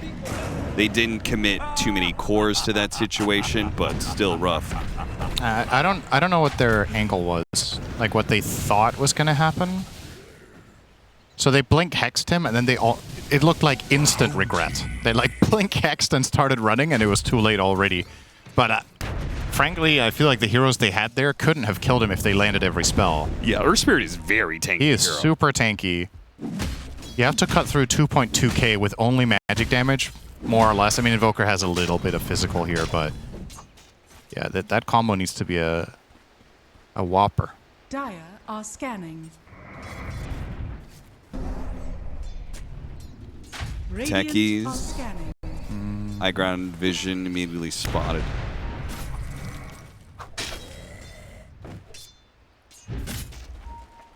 I mean, I will feel like Liquid's scaling will be a lot better if the Saberlight does continue to farm up. All right, bye-bye. See ya. How many bracers do you have in your backpack, bro? Need some more blood grenades for that one. Yeah, that's my problem. Oh yeah, he gets to run double neutral item, right? Yes, he does. So he's getting the 4 attributes from... But it's like only until recently that he's using it, and it's not even being used that much. It'll get a lot better when you get tier 3 neutrals, right? Yeah. Because then you get a free tier 3. And I think that's my problem with it, is that if you're waiting for the 27-minute timing for your support's facet to come in, that's probably not good. Oh, no, he hexed the neutral. It's okay. They have lots and lots of stuff. Doesn't matter. He very quickly realized his mistake and got the Earth Spike off fast. Yeah. So, didn't even need it. Yeah, I'll be honest with you, Cap. I don't know how Liquid win this game with how this is going right now. Looks really bad. Saberlight, oh my god. Yeah, this morph is a problem. And I'm not vibing so much with this one as I was last game. I really liked what Liquid did last game, and maybe they're being a little bit too cute here with what they're running. And Spirit are just playing a very nice and stable game. They're finding the right... Oh, nice. Nice find here from Miposhka as well. Boxy's being drained. He still has enough mana to jump, but Radiant's bottom tower. Now he doesn't have the mana for Force Staff. Yeah, he's just gonna die eventually. Radiant's bottom tower has fallen. Well, this is gonna be a true test. What for item build? Carry Dragonite. Yeah, exactly. What item build can DK go to beat Morph? I mean, he has to have MKB for Butterfly, and then I think you get Daedalus with. So MKB and Daedalus. What slot do you have? Because like you need a lot of items, right? So let's do his full build. He needs a type of boots. If he doesn't have dagger, I guess he can sell his boots and get like overwhelming or swift blink. So let's say he has a good blink, and then he has BKB, S and Y, and then MK. Oh, Probably replace well, we'll Armlet. see the test here.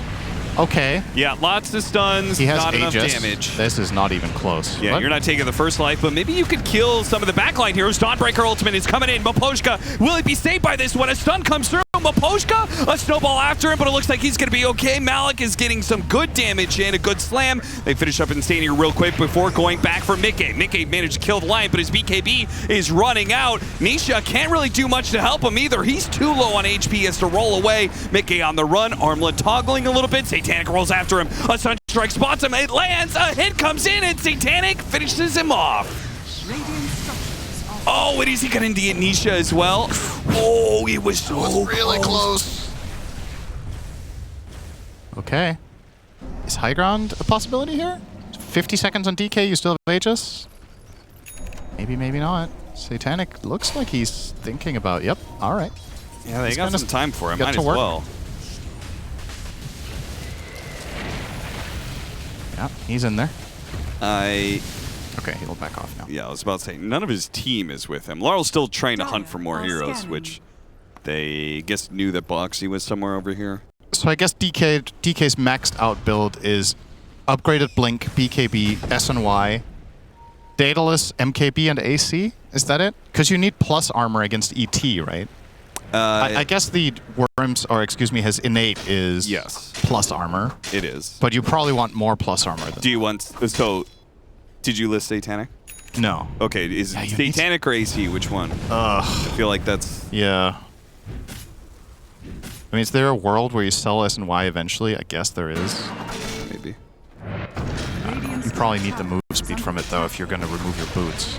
Radiant's But we're top getting ahead of tower ourselves. has We're fallen. talking about a 50-minute build on Dragonite. Let's see if he can get across 35. True. Because this could very well be closing in Radiant's for top a tower Spirit is under victory. attack. Because he's not getting much help from his other cores right now. Saberlight is still trying to work towards that Ags, Nisha for a Shiva's, but that's a long ways away. Radiant's top tower is under attack. They really just do not have that much going for him. but And your Satanic base- is forcing reactions right now. He still has Aegis. The rest of his team is on his way to back up his play right now with this Aegis. They give him the Alacrity. I mean, you're not beating that. An Alacrity Morphling, they're going to kick him in. Okay. Get a nice kill. Tornado, oh, picked up on the snowball. They're going to be able to pull these heroes out after the Rolling Thunder while the Morphling continues to go in, but Satanic isn't finding the immediate kill, and he's underneath tier 4 as he BKB TP's out. Now they can try and chase down any of the other Team Spirit heroes. Nice BKB TP from Malik. As many Nightfalls as possible here for Team Spirit. And anybody who doesn't have a BKB may just have to die for nice it. Laurel, from Laurel. sneaky little spot to TP out.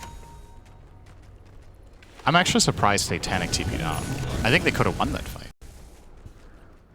But he did choose to waveform into the enemy base next to the tier 2s and pop his BKB, or tier 4s. Yeah. Maybe on that second life, just popping BKB and sticking around with your teammates would have been a better play. I And would he did- agree with that. He did zone some heroes by forcing them to fight him back there, but yeah, that wasn't the cleanest. And we've seen that from Spirit earlier in this tournament as well, that they can slip up a little bit on high ground. They had that Terrorblade game the other day, where they were in a very good position, and then they kind of just brute forced it into Tundra without having Aegis, and just lost the entire game off that play. So maybe that's like a little bit in the back of your mind, like, all right, let's not overextend again, let's not do something stupid in the enemy base. Although this time you did have the Aegis, and you were actually in a good position. But you were the one who chose to go that deep. But anyway, still a very, very stable game here for Nisha's Spirit. going to be spotted. This is awkward because he doesn't have BKB. So if Satanic could morph into him, he'd be able to give chase, but he doesn't actually get that close, so Nisha's able to roll away.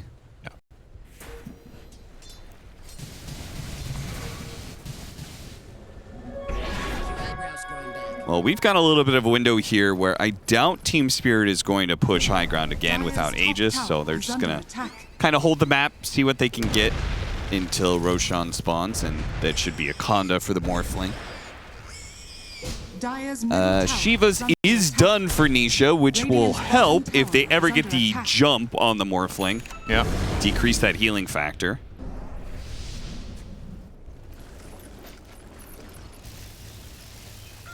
So it looks like Malik is angling for an AC here.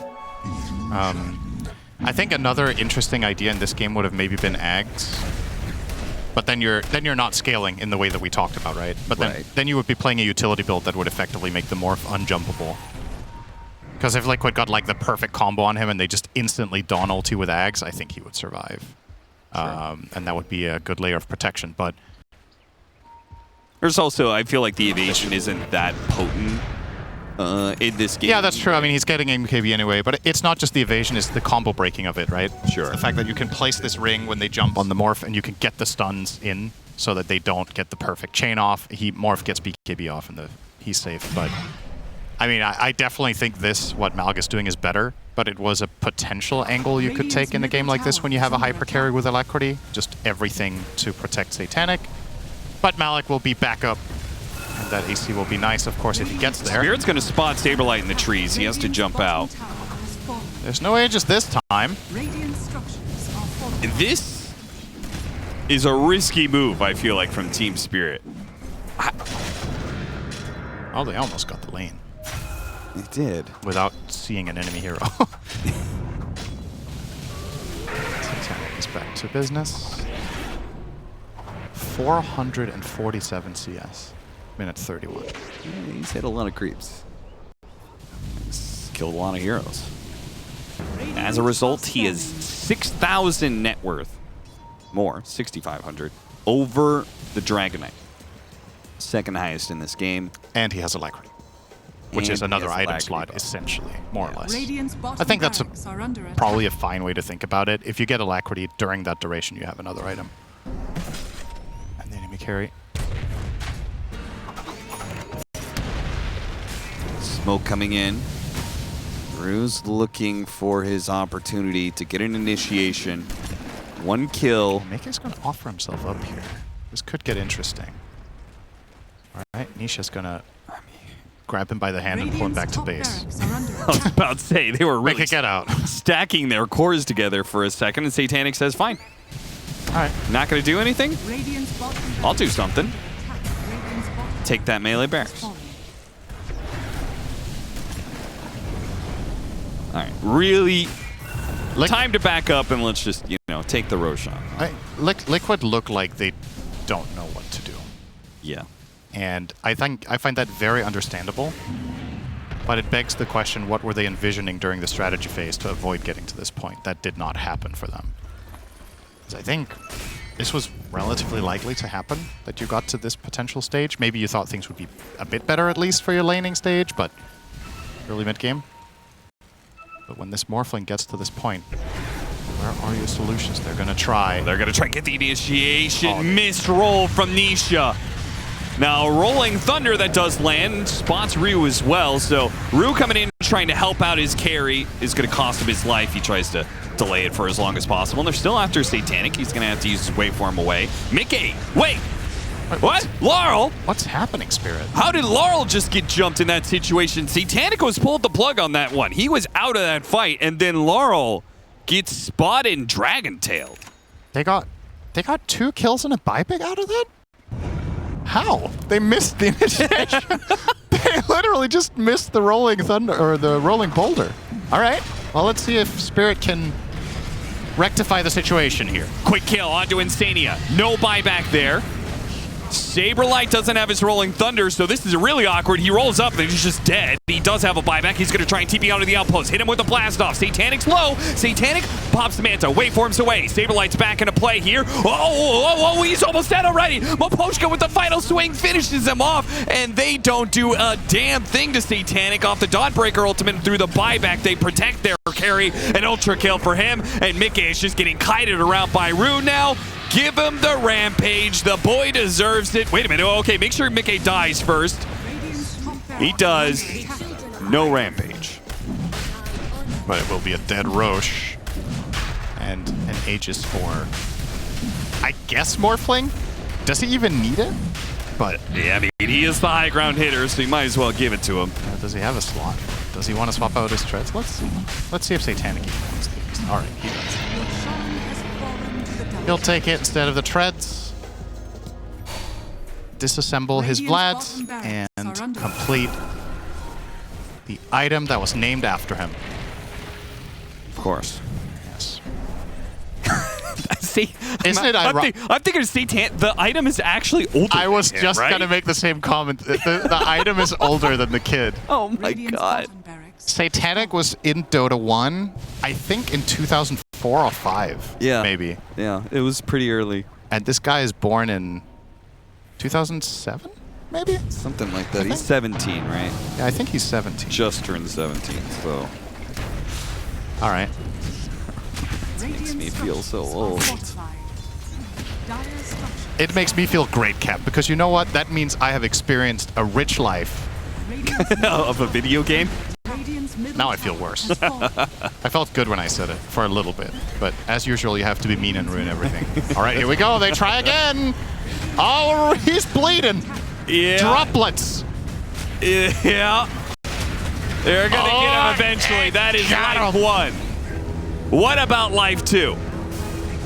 Now that your Rolling Thunder is down and he's morphed into strength fully, and they have the Dawnbreaker ultimate as well. Nice stun landing in. It looks like Satanic really wants to make sure that he does not throw away. He is fully out, and he's going to leave his team high and dry here.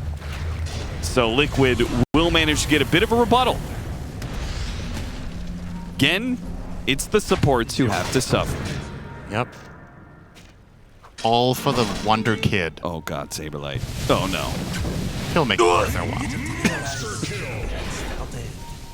Didn't you see me waving?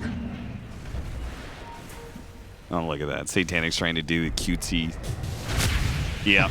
Baits out his Oh illusion. my god. Puts him and the illusion together, running down lane. They think it's real, or think it's 2 illusions. They think the one walking away is Radiant's real. middle tower is under attack. Now, the good news for Liquid was that they went on the fake, because he would have 1v3'd them. That is probably true. So. Divine Rapier is apparently one of the 6 items required for the Dragonite. You know what? I should have thought about that. Because, yeah, he'll need that. And a crit. And a crit. And then maybe he can kill him. So, get to work, Mickey. Farm that gold. You're almost there. He's actually kind of close to the rapier. A little bit, yeah. The problem for me is I don't think that's enough for it to really get interesting, but maybe Rapier Crystallis is interesting. Yeah, when you have that bigger burst damage, If he sells the Mask of Madness, how much does that give him? I almost feel like the Daedalus is like better in a way, because if they ever get the jump, I feel like you only have a couple of shots before there's some sort of save. Whether the Stomp, the Dawnbreaker ultimate, gets off his BKB. Well, if you've got any better ideas, let me know. He redecided. He's going Daedalus. I appreciate that, okay? I put forward my argument. He listened. Radiant's courier has been killed. And he lost his courier. But when the courier's back up, he can That's have a long 3 minutes. Yeah. Oh, Silver Edge on Morphling 2. Lovely. Okay, so now you want that AC. He might just die. Because you're going to get broken. And reaction. nice snowball pickup. They are going to come back into it. Pop Dragon for BKB. Insane has gone instantly for that save. Mickey doesn't have a chance, man. Oh, boy. That Morphling, he really did him dirty. Absolutely destroyed their carry. A buyback with no dragon form. You better hope Satanic just rolls into a whole clump of mines. Because otherwise, you just do not have the damage for this beast.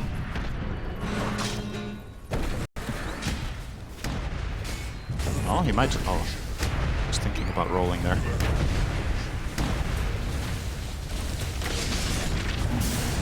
Tornado right as Saberlight jumped in. Shield crash goes out. gives him a little bit of shield, but he just gets demolished. Satanic is just like four-shotting any hero that comes close, and we'll see Mickey is no exception there. Goodbye. All right. Well, the female persona, Oh, no. which is apparently what will be played here by Malik. And we have a big old disconnect, reconnect situation going on. So that gives us a little bit of time to talk Good. about feet. No. Let's talk about offlane AM. Okay. So this was obviously a direct, they pretty much snap-picked this into the Dusa, so they probably had an idea that this was coming. This has been run a couple of times in the past. I think most notably I remember XXS playing it in the offlane from, I think that was also Extreme Gaming last year, I want to say, against Medusa. And it looked really good in some of their games, like flat-out game-winning. So if Malik can replicate that type of impact here, he has the facet this game called Mana Thirst, which gives you more physical damage when enemy heroes have lower mana near you, and the search range is 2,500, so it is very long, and it stacks. So if there's more heroes with low mana nearby, you reach the peak damage faster. So if he's laning against... Yeah. Oh, okay. He's Roshka, stuck, but he'll get out. it's okay. That's all. So if he's laning against... What's the perceived lane here? Ogre Dusa, right? How often is Ogre on low mana? Not necessarily that much of the time. But at the same time, he has a pretty low mana pool, so you just hit him a couple of times, and then he's in the threshold. Yeah. And the Medusa goes without saying. You just want to hit her as often as you can. Now, the setup that he has for himself is the Hoodwink in that offlane. So a little bit of a repositioning tool against the Medusa. If you pull her close to the trees with a Bushwhack, AM can blink behind and get in some nice attacks. Curious to see how it works out. I think this game is very likely to be one-sided. Yeah. Either Spirit's plan will work, The and they will win it battle very... begins. Or they will build a meaningful advantage against the Medusa early, or the AM lane will fall flat, and Liquid can kind of just run the show. So let's see which one it will be. Malik gets a hit in, but he doesn't have mana break. Not sure what he's going to level. He doesn't know yet. Yeah. The only reason he would skill anything else is if he was getting 4-man ganked in this creep wave right now. He'll cover his bases. Fair enough. Insania looking for the counterblock. Oh, he messed up. He messed up. Oh, he done goofed. It's okay. Mickey's here. Well, he'll lose half his mana for that block and Big. still fail it. Unless... Oh, Oh, and he got the deny on Rue. yeah, and the damage is already done because this wave is pushing now anyway. So even if you block the other 3 creeps, the first one died so fast that... Yep, this is good enough for the side of Spirit in this lane to start. And all of this is Insania's fault. Way to go, Aiden. That's point that out. It's Ogre. He's just role-playing. It's all ogre, boys. This top lane's going to be interesting too. I feel like there's a lot of space for volatility here. The spam from Beastmaster Shadow Demon is a classic with Axes plus the Shadow Wave. Alright, Shadow Wave. Shadow Poison. Coming into play specifically at level 3. If you have both skills on level 2, it can get really, really powerful. But you're fighting against Tusk Gyro. A true killer lane. So I was thinking about the Dusa has changed since that matchup where XXS played it against Aurora. You've now got this Venomous Volley, so you have a facet to be able to utilize. And you also have Gorgon's Grasp, which, you know, any disable is going to be helpful against AM, even if it's only a follow-up disable. It's kind of hard to land, though, if he's blinking in on you and he's chasing you, because it has a bit of a delay. He has to sidestep, and you have to cast it. Why did they make the targeting of that spell the way they did, by the way? It is so bad. Gorgon's Grasp? Yes. Well, I want to commend them on that, because this was a hero that flat out just got new utility. At the very least, it wasn't flat out overtuned to begin with. I guess so. That is... Making it so it's hard to utilize. I'm not sure if that's the way I would balance the ability, but fair enough. Think of a hero that you're like, man, this ability on this hero really sucks. I want to give it another one. And then I will give that hero an ability and I will tell you how bad it is to make it fair. What? You need to give me a hero who's in its current state has a bad spell that you think should be changed. And then I will make a spell that is a buff to the hero, but I will make it inconvenient.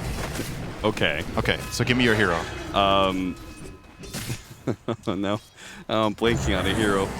I mean, it's hard, right? Most spells at this point in the game. Oh, Mickey in trouble. He pushes out the Mako he is going burned. to save him, and he gets burned away by Malik. Mission accomplished. First blood, it has begun. Boxy. I think he's okay here. Some decent damage. Even if he's alive, the problem is he's running out of resources, right? He's down to 1 tango. Saberlight is 0. So the next go is a kill. These lanes for Team Spirit looking quite healthy. Up 1k already. The anti-mage lane is working. The mid lane Puck is doing completely fine against Monkey King. Gorgon's Grasp! Gorgon's Grasp! Oh my goodness. Took some damage. That he did. He'll heal up though. Tangos. Rue will get the Lotus. That is very important against Medusa. True. It's the single best hero to have healing Lotus on in the side lane, in my opinion. Right, Radiant's Malik a little middle bit slow on his tower feet is there under with the attack. blink, so he will take the snake damage. All right. I'm going to give you my hero, and so you'll have time to think about it. Okay. Silencer, Arcane Curse. You don't have to think about it now. You just No. take your time. I'll give you a spell for Silencer to replace Arcane Curse. Meanwhile, how is mid going? 18-6 against 13-1. Laurel is getting a little bopped. Okay, so Silencer, Okay. you get plus 2% move speed for every teammate you have muted. That's probably better than Arcane Curse. It really is. Nah. That's where Gorgon's Grasp is at, though, just so we No, that spell is actually pretty good, but it is indeed very, very slow to land. But imagine if it was really fast. Gorgon's Grasp. Okay, Xenia will take it a little bit of a beating here. So, While they did get first blood, the CS is definitely still heavily favoring the Medusa. Disruption set up on Satanic. The Hawk is going to hit him once, but here comes the tag team damage. They have overestimated themselves and what they could do in this lane. Saberlight has to back away, and now it's Miposhka who's going to take a lot of damage on his way out. Satanic is very healthy as well. He has a Falcon Blade and 16 on the stick, so he is just going to box them out with that flat cannon. Yeah, this lane is looking very, very good for Spirit, and I think it also kind of needs to, because Gyro's matchup against Medusa is not great. But again, the anti-mage is a little bit of a wild card. Perhaps AM doesn't need a lot of farm in this game. Perhaps he just needs 1 or 2 key items and just finding Mickey in every fight and being a nuisance. But there are a couple of pitfalls for AM. A lot of the time, if this hero isn't farmed and jumps in, it just dies to like 2 things, like a Monkey King stun plus a little bit of a swing here or there, and he's just out of health. The hero's very frail. Will blink on Insania. Spell Nice shield bounce off the activated. neutrals. The Gorgon's Grasp locks him down, and he is dead. Insania is not. He is quite healthy, in fact. Rue tries to hit him with a bushwhack. It doesn't land. Insania is going to get away pretty easy. So, I feel like they're kind of misplaying this lane right now, right? I think going on Ogre is mega bait. yeah, no, that's terrible. You need to save your resources, and then you have to get something in on the Medusa, like now. Now Malik is going to blink in. They'll get the... Oh, they'll miss the bushwhack. That's not great. they're going to train. Hey, Chase after Rue. Okay, the Gorgon's Anybody want to Grasp. hit a spell, or is that... No, that's all we've got. Insania's out of mana. He would have probably hit Fire Blast, but you never know. With the Gorgon's Grasp and the bushwhack well off the mark there. Nobody will die. But now Mickey is down to 3rd mana. So as soon as he shows in lane, Malik should just jump on him again. And he should keep doing that. And that should be how you put the pressure in this lane. And if he ever oversteps, that's when you find the kill. Cinderin, do you know what Animage's Aghanims does? It's not the clones one anymore, is it? No, it's not. They gave him a new Aghanim Scepter. After casting Blink, your next mana break within 5 seconds burns an additional 20% max mana and prevents the target from regenerating or gaining mana for a short duration. That sounds pretty insane against Dusa. That is good against Dusa. I think the old Aghanims was maybe better for offlane Animage, but that does sound kind of insane. Not able to regenerate mana for 6 seconds. Nice stun from Nisha. That's going to scare back Mount, but they're going to chase after him. Bushwhack to try and give him some Great bait. coil! A Fire Blast last. The coil does go through. It's not enough to save the AM, but maybe they could... No, they just feel like they've got nothing left. They can't threaten Nisha, not with the full Jingu stacked up. Satanic tried to go for the Wisdom Rune. He does manage to get it, but Nisha's going to join in on this one. He drops his ultimate. He's going to fight back. Hit by the Boundless. Is anybody going to be able to stop him from TPing away? No. Got the Wisdom Rune, got out. That is so good. Well played by Satanic. What a nice aggressive move. Yeah, recognizing that there's rotations happening, he just goes for this play, and they get both Wisdoms as a result. He's going to get a very fast level 7 here. Will increase his farming speed a bit by getting the 4 in the flak if he wants to, and yeah, there's a lot of good news for Spirit coming out of this top lane. I think if that continues, if he continues to thrive this much, despite the Dusa not really being shut down by AM, the gyro is still creating some meaningful distance in the farm. And yeah, I'm kind of with you. That AM Ags does sound kind of cool. Yeah, I was wondering if you thought it is good enough to go on off lane any mage at some point. It might be specifically the only situation that is good is against Dusa as off-lane AM. Nisha looking for a trade. With the orb now gone, and Nisha Nice phase. missed the Boundless Strike. The orb goes out. Laurel's able to get far enough away and held him back with the coil. Heads up. Very nicely done. Radiant's bottom tower That was is under perfect attack. spellcasting from Laurel. Yeah. Dodging that Also- Monkey King stun is not obvious because he's not necessarily using it immediately out of Shadow Demon's Disruption. But Also enabled by the fact that he had an Arcane Rune. Right, Yep. that orb. that'll help. The second orb Dire's being middle tower up so is under quickly attack. saved him a lot of grief. Dusa and AM are still neck and neck in terms of net worth, despite Dusa having 56 CS and AM having the 39. Which is great for Spirit because there is quite a difference Radiant's between the top tower is Gyrocopter under and the attack. Beastmaster. Good Oh, yeah. golly. Yeah, they have crushed that lane. Malak now level 6. This unlocks potential plays down here for the puck. Saberlight in some major trouble. Was not expecting this move at all, clearly. He's got Roar Will he still, die? but it looks like he just doesn't want to use it until he does. And it doesn't do a damn thing. All right. Is this tree real, or are you imagining things? What sort of hallucinations are you experiencing right Radiant's a middle tower bloodlusted is tree. under attack. That looked kind of cool, actually. This fire animation under the tree. Just now? It's like something straight out of Evil Dead. Radiant's top tower. like, is why under isn't the whole attack. tree burning? How can the bottom just burn for that long? Oh, they steal some stacks? Oh, that's nice. This Beastmaster is He's gonna have a rough game. getting screwed. Oh, not again. Saberlight. He just came back. No roar. No stacks, no lane. What's a Beastmaster to do? Nice bushwhack, Rue. He may not live, but he may set up, live long enough that they are going to come in and try and blow up the Monkey King. Nisha's trying to stay alive. He does manage to kill the puck, and he gets enough lifesteal that he keeps himself healthy. Team Spirit can't go for the kill just yet, and he's going to hop away into the Radiant's trees. bottom tower is under Out. attack. That time, things did not go right for Laurel. I'm not sure what the issue was with his spell casting there, but I feel like if you get caught in a Wukong's command like that, just in the middle of the fight, you did something wrong on the Oh. puck.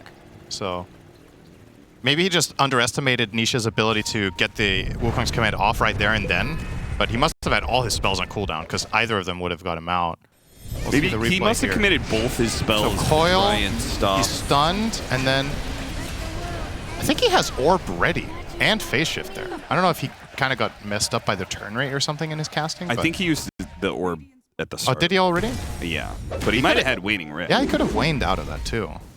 Anyway, nice kill for the side of Liquid, of course. Nisha is having quite a good game. And that's important. When you're playing mid Monkey King and your offlane Beastmaster is suffering, if the Monkey was not doing well right now, you would have nobody to play around as the supports. But now there's a very clear sense of direction for Liquid. Just keep bringing Nisha to fights, keep bloodlusting him, finding moments. They can get certain chain stuns off. On the Strike, Fire Blast. I mean, they're not the longest lasting Radiant's stuns, but bottom tower And lest we is forget, under they didn't attack. get any Wisdoms, so they're still not 6 on Boxy, despite these early couple of moves that have been quite successful. He still has some ways to go. Miposhka is level 7.5 on the Tusk, for comparison. So he's looking great. Radiant's bottom tower is under attack.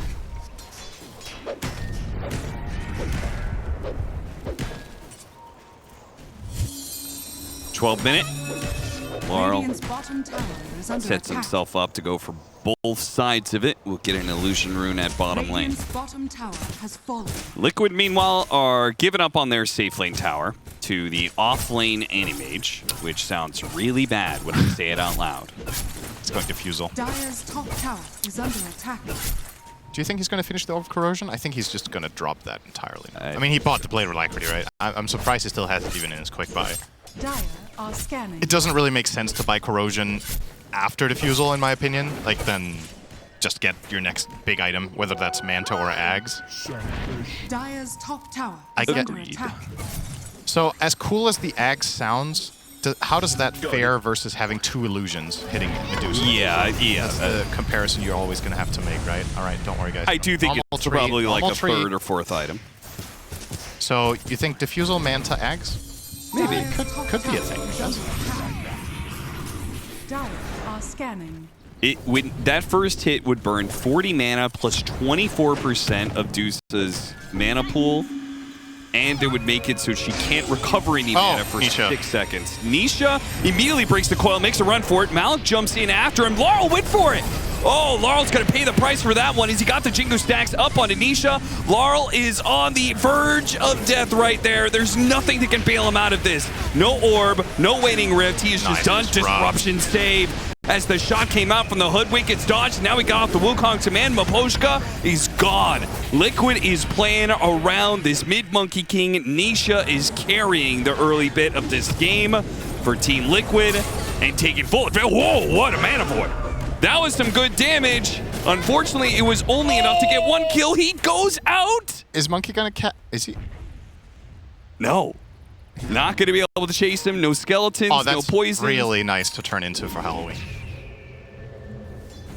It does fit the theme. It looks so weird with it running so fast. Look at it.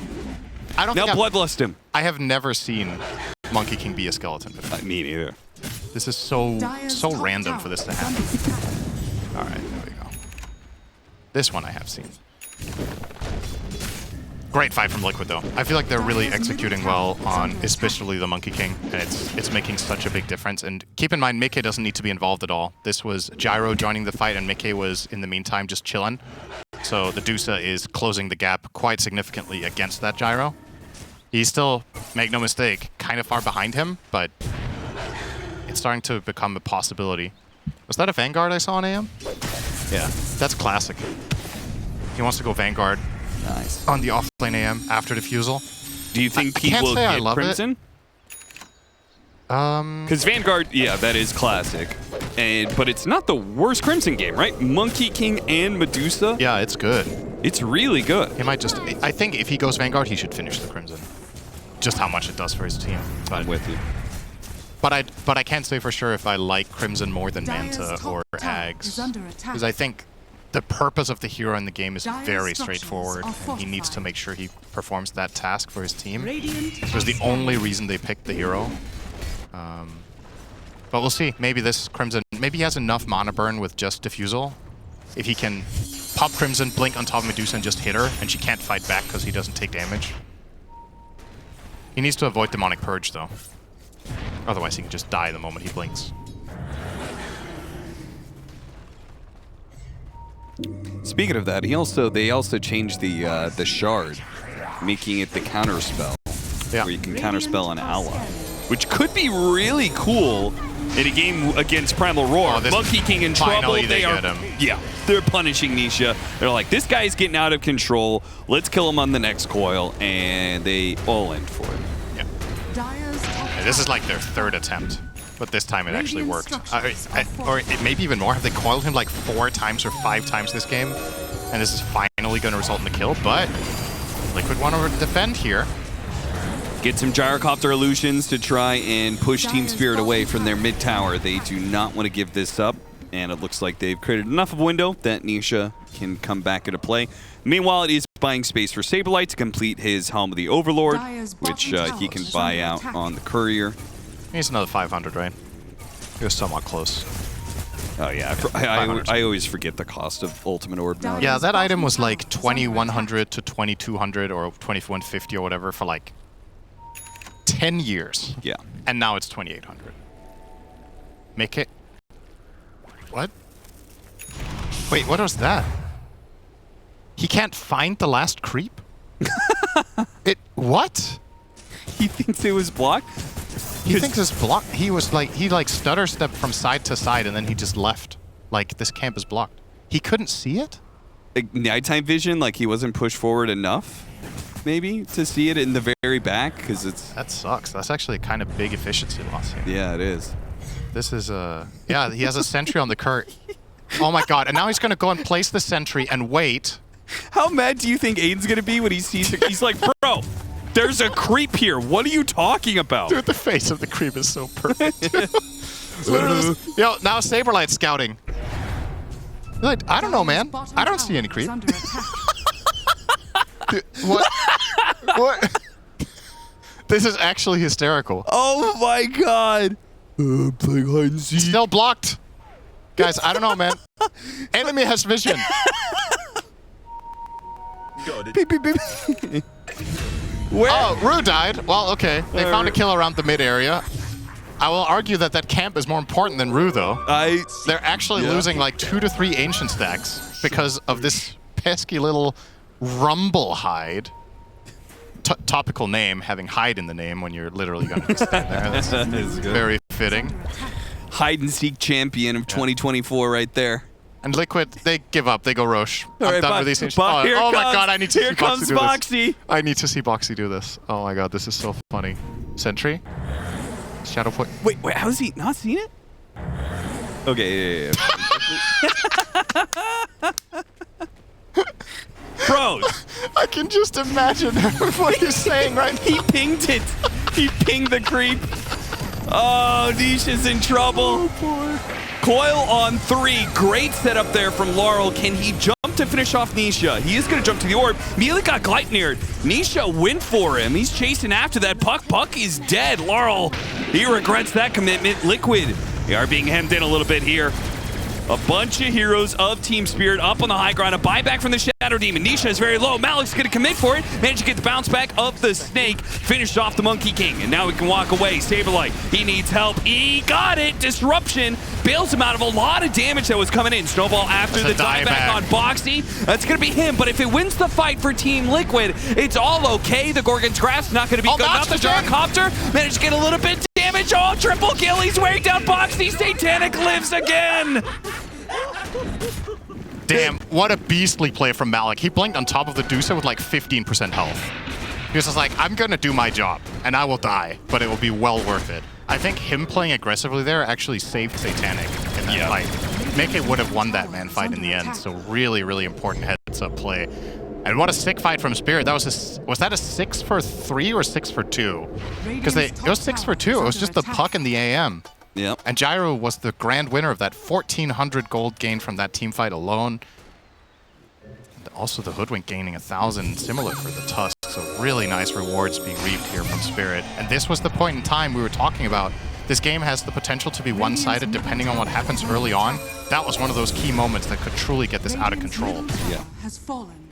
If they get the Roche now too, oh boy. He has Satanic as well.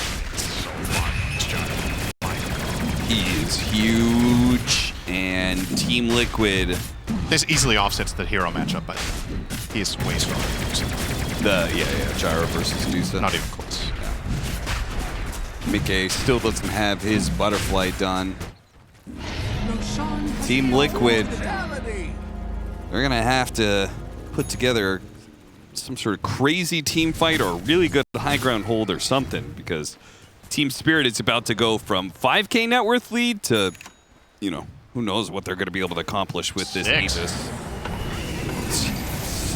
That's what they'll go to next. What is happening? Well, never mind, there's 4. Because they were still a Tormentor. True. So far so good for the Aegis, minus 1k gold. Radiant's bottom tower is under attack. But they still have their Tormentor yet to claim, and they're not interested. They're going to go and push this bottom tower with Satanic leading the charge. Yeah, I mean, I feel like when you've got a Gyrocopter that has 3 lives on him, he's indestructible, and you just mow down objectives. Dude, he has 3,000 health, a snowball save, Satanic, Vampire Fangs, and Aegis, and Axe. Yeah. How do you kill this guy 2 times? I don't think you do. In which case, this is 4 minutes where Satanic can enact his reign of terror. I'm just going to heal him this way, imagine. And amp damage in the bottom rune area as well. Dire are scanning. Who's scanning who here? Yeah, they know. Oh. Maposhka cuts the tree a bit too late. All right, there's a butter for Dusa. AM's adjustment is okay. He went Vanguard Manta, so this is the traditional offlane AM build, if there is such a thing. Yeah. Sometimes you see it without Diffusal though, and you just get the Vanguard first item, so you can just lane farm without being ganked, but in different order. And when this Manta is complete, then I'm very curious to see the next choice. All right, he's queuing up Crimson. That might be the first Crimson Guard bought by AM in Pro Dota ever. And we have the honor Dire's middle tower is under attack. of casting that game. Radiant's And bottom then it will tower also is be under the first attack. Aghanim Scepter No, with the new Aghanim Scepter. maybe yes. Probably yes. He might get Gorgonally grasped here. Nope. Nope, too slow. It's Yeah, a come on, slowly Mickey. Uh-oh. descends Uh-oh. guy. He's got coil too. Amplify damage rune. Hits him with a boundless strike. Tries to light Nice disruption. Oh, that's Malik so is good! in trouble, and Nisha is fine. Oh my god, that's Boxy. so good. Massive save there. The Wukong's command goes off, and then the disruption comes through. The best of both worlds. I think he was mid-animation, or at least very close to getting off the Mana Void. That might have just killed the MK there with another attack from the puck, and then that disruption just swings everything around. This hero is banned a lot for a reason. But this game, Liquid got their hands on it. Boxy's doing work. Dire's middle tower is under attack. Dire's middle tower. I mean, yeah, he has found the fallen. Thunderhood. What can't this man do? He's a scout. He's a support. He's a saver. He's a killer. And he's got the looks. Dire's middle tower And nice. is under attack. Oh my god. Come on, it's the topic of the night. Right, that guy was right. You are getting more unhinged. Look, I work with these people, okay? I am... What's the saying in English? You gotta... Something with the wolves, something. You gotta howl among the wolves. What is it? You need to... When in Rome, do as the Romans? Is that the only Oh, English yeah, version of that? yeah, there's that one. I Yeah, don't know whatever. where the... No, the other one is a bad translation of the way you say it in Danish. In Danish, we say you have to howl like the wolves you are among, Oh, okay. which is kind of a way cooler way of That saying is it. a Which, badass. of course, because it's the Danish version, is just cooler. But Sure. yeah, when in Rome, do as the Romans. And if the entire panel wants to talk about feet, I feel like I have to try to fit in. Okay. So here's me being social. I see. Much like... Oh, be careful! Don't blink up here. It's such a robotic way to make it. Shannon was right. Radiant structures are Yes, this is how I understand social niceties. Yeah, Zuckerberg and I go way back. We do human things. Radiant's top All right, well, they are fallen. dodging the Aegis for now. This has been really good for Liquid. Yeah, that Did not expect sequence- that. I mean, that one fight was so huge, getting the AM and puck kills there, because not only did you avoid the death on the Monkey King, but you staggered this play, right, of the Aegis. This is... Gleipnir into Not boundless strike. close. That's not going to be enough, but the attempted Oh, this is even... snowball Oh, he thing- left the arena, He left too. the arena. Awkward. Okay, broke the coil, but he's into the trees. Gyrocopter trying to slow down heroes. Looks like they nabbed themselves an ogre. Wow, if this is the only kill they get, Liquid should be happy with that. Very. They're already pushing out the other side of the map. The Aegis expires. I did not like that initiation from Nisha. That was very ambitious. Just randomly Gleipniring the hero next to the tier 2 tower without any immediate follow-up. It's so easy for them to get the AM out of there and then just turn that around, but Yeah, and it's only lost the ogre. not like his teammates can ever follow it up. It's on, if it's on an anti-mage. Because he just counterspells a Fire Blaster or a Primal Roar, and the situation is really bad. Yeah, I think the only reliable follow-up they have to that Gleipnir is actually Gorgon's Grasp. Yeah. But now he has Manta, so that's not going to happen. I thought you said reliable follow-up. It was the only one that can hit against Spell Shield. So he's going to go BKB next on the Dusa. Yeah, don't blame him.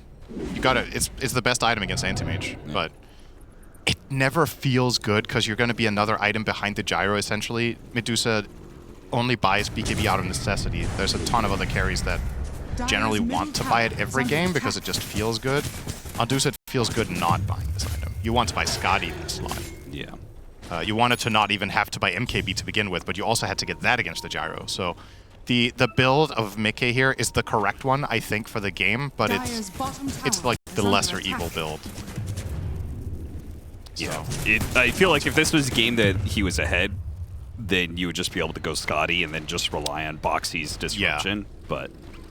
But the classic, we had this phase in Pro Dota where there were a lot of games that were Dusa against AM, and generally the way it worked was that Medusa would rush Scotty Butter and kill Roche and then end. And if she failed that push, she would lose. Obviously, things have changed quite a bit since then, and this is not a carry anti-mage, but it gives you an idea of what the timings used to be, that Dusa was good for the first 25, and then eventually AM overpowers you. That is still true, that AM will overpower you late game. Even an offlane AM can beat Medusa late.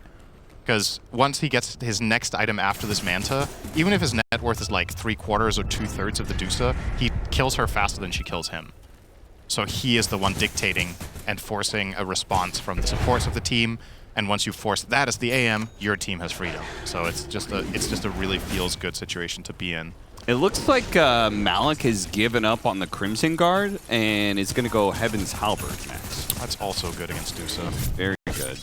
It offers more. It's better for himself, I think. It will give him more tankiness because he will benefit from the secondary stats of that, and he will also be able to halberd the Monkey King if he wants. So there's like different situations that it can have utility. Yeah. Everybody else is much sadder because again, sick Crimson Guard game. Yeah. But and this is not the first halberd game of AM ever, so we don't get the honor of casting the first game of new item on AM. Are scanning. This has definitely happened before. That's a fast boar. Smoked and bloodless. That's a word. Okay, Roche is up. What are they going to do? The smoke broke on the golem. Saberlights, there's something back here, guys. Yeah. Dire's middle tower. But Brew will juke it out. Now, Nisha getting some intel here. Oh, really good information. Especially catching the Tusk. It's a perfect hero. Kill the save while they can. They jump in and finish him off nice and quick. Turn around. Oh, counterspell. Saberlight fakes out the Primal Roar, but it got burned down. He may not be able to get off for Primal Roar at all as a result, but the lockout big blast comes out from Satanic. He does a lot with that one. Isn't enough though. Mickey low on mana. He is almost finished off on his mana pool right now. Satanic is going in, committed. Count up the Satanic, and he will heal back up the full, no problem. He is just too strong and too far ahead. Oh yeah. Wipes Team Liquid. When I looked at Dusa's mana pool when Gyro was fighting her, it looked like AM was hitting her, and he wasn't. Yeah. So, like, it's not like we've talked about this matchup of AM a lot, but clearly if Gyro is this far ahead on items and you get to isolate Dusa and you're hitting her with both your main and maybe the side gunner, and you're just laying into her, she cannot stand this amount of item advantage that Satanic has. Again, the fact that he didn't have to buy BKB means that all of his inventory is extremely good value for money. So all of this is just completely ridiculous damage output. And now, that was a fight where you had a butterfly advantage. Or rather, Dusa had a butterfly and you didn't have an MKB. Satanic is going to get that MKB for the next fight. Oh, that's going to be way worse. So much worse. I don't really know what they do about this guy. Roche has moved bottom. Now there's the Halberd, so now you have to deal with that too. Yeah. Which is a really big issue. We don't have the BKB yet. I guess that's an argument for going Crimson over Halberd here, is that once Mickey gets the BKB that you're maybe anticipating he will buy against you anyway, your Halberd doesn't work, so maybe that would have been better. Easy escape there. I'll give you another reason. He's got Defiant Shell. He wants to get hit. increases chances of hitting him back. Yeah. Well, he will still get hit if he has Crimson. It's not like he's not going to get attacked, right? No, I'm saying that you don't hit if you evade the attack, right? Oh, so another reason to buy Crimson. Yeah. Okay, got it. Yeah.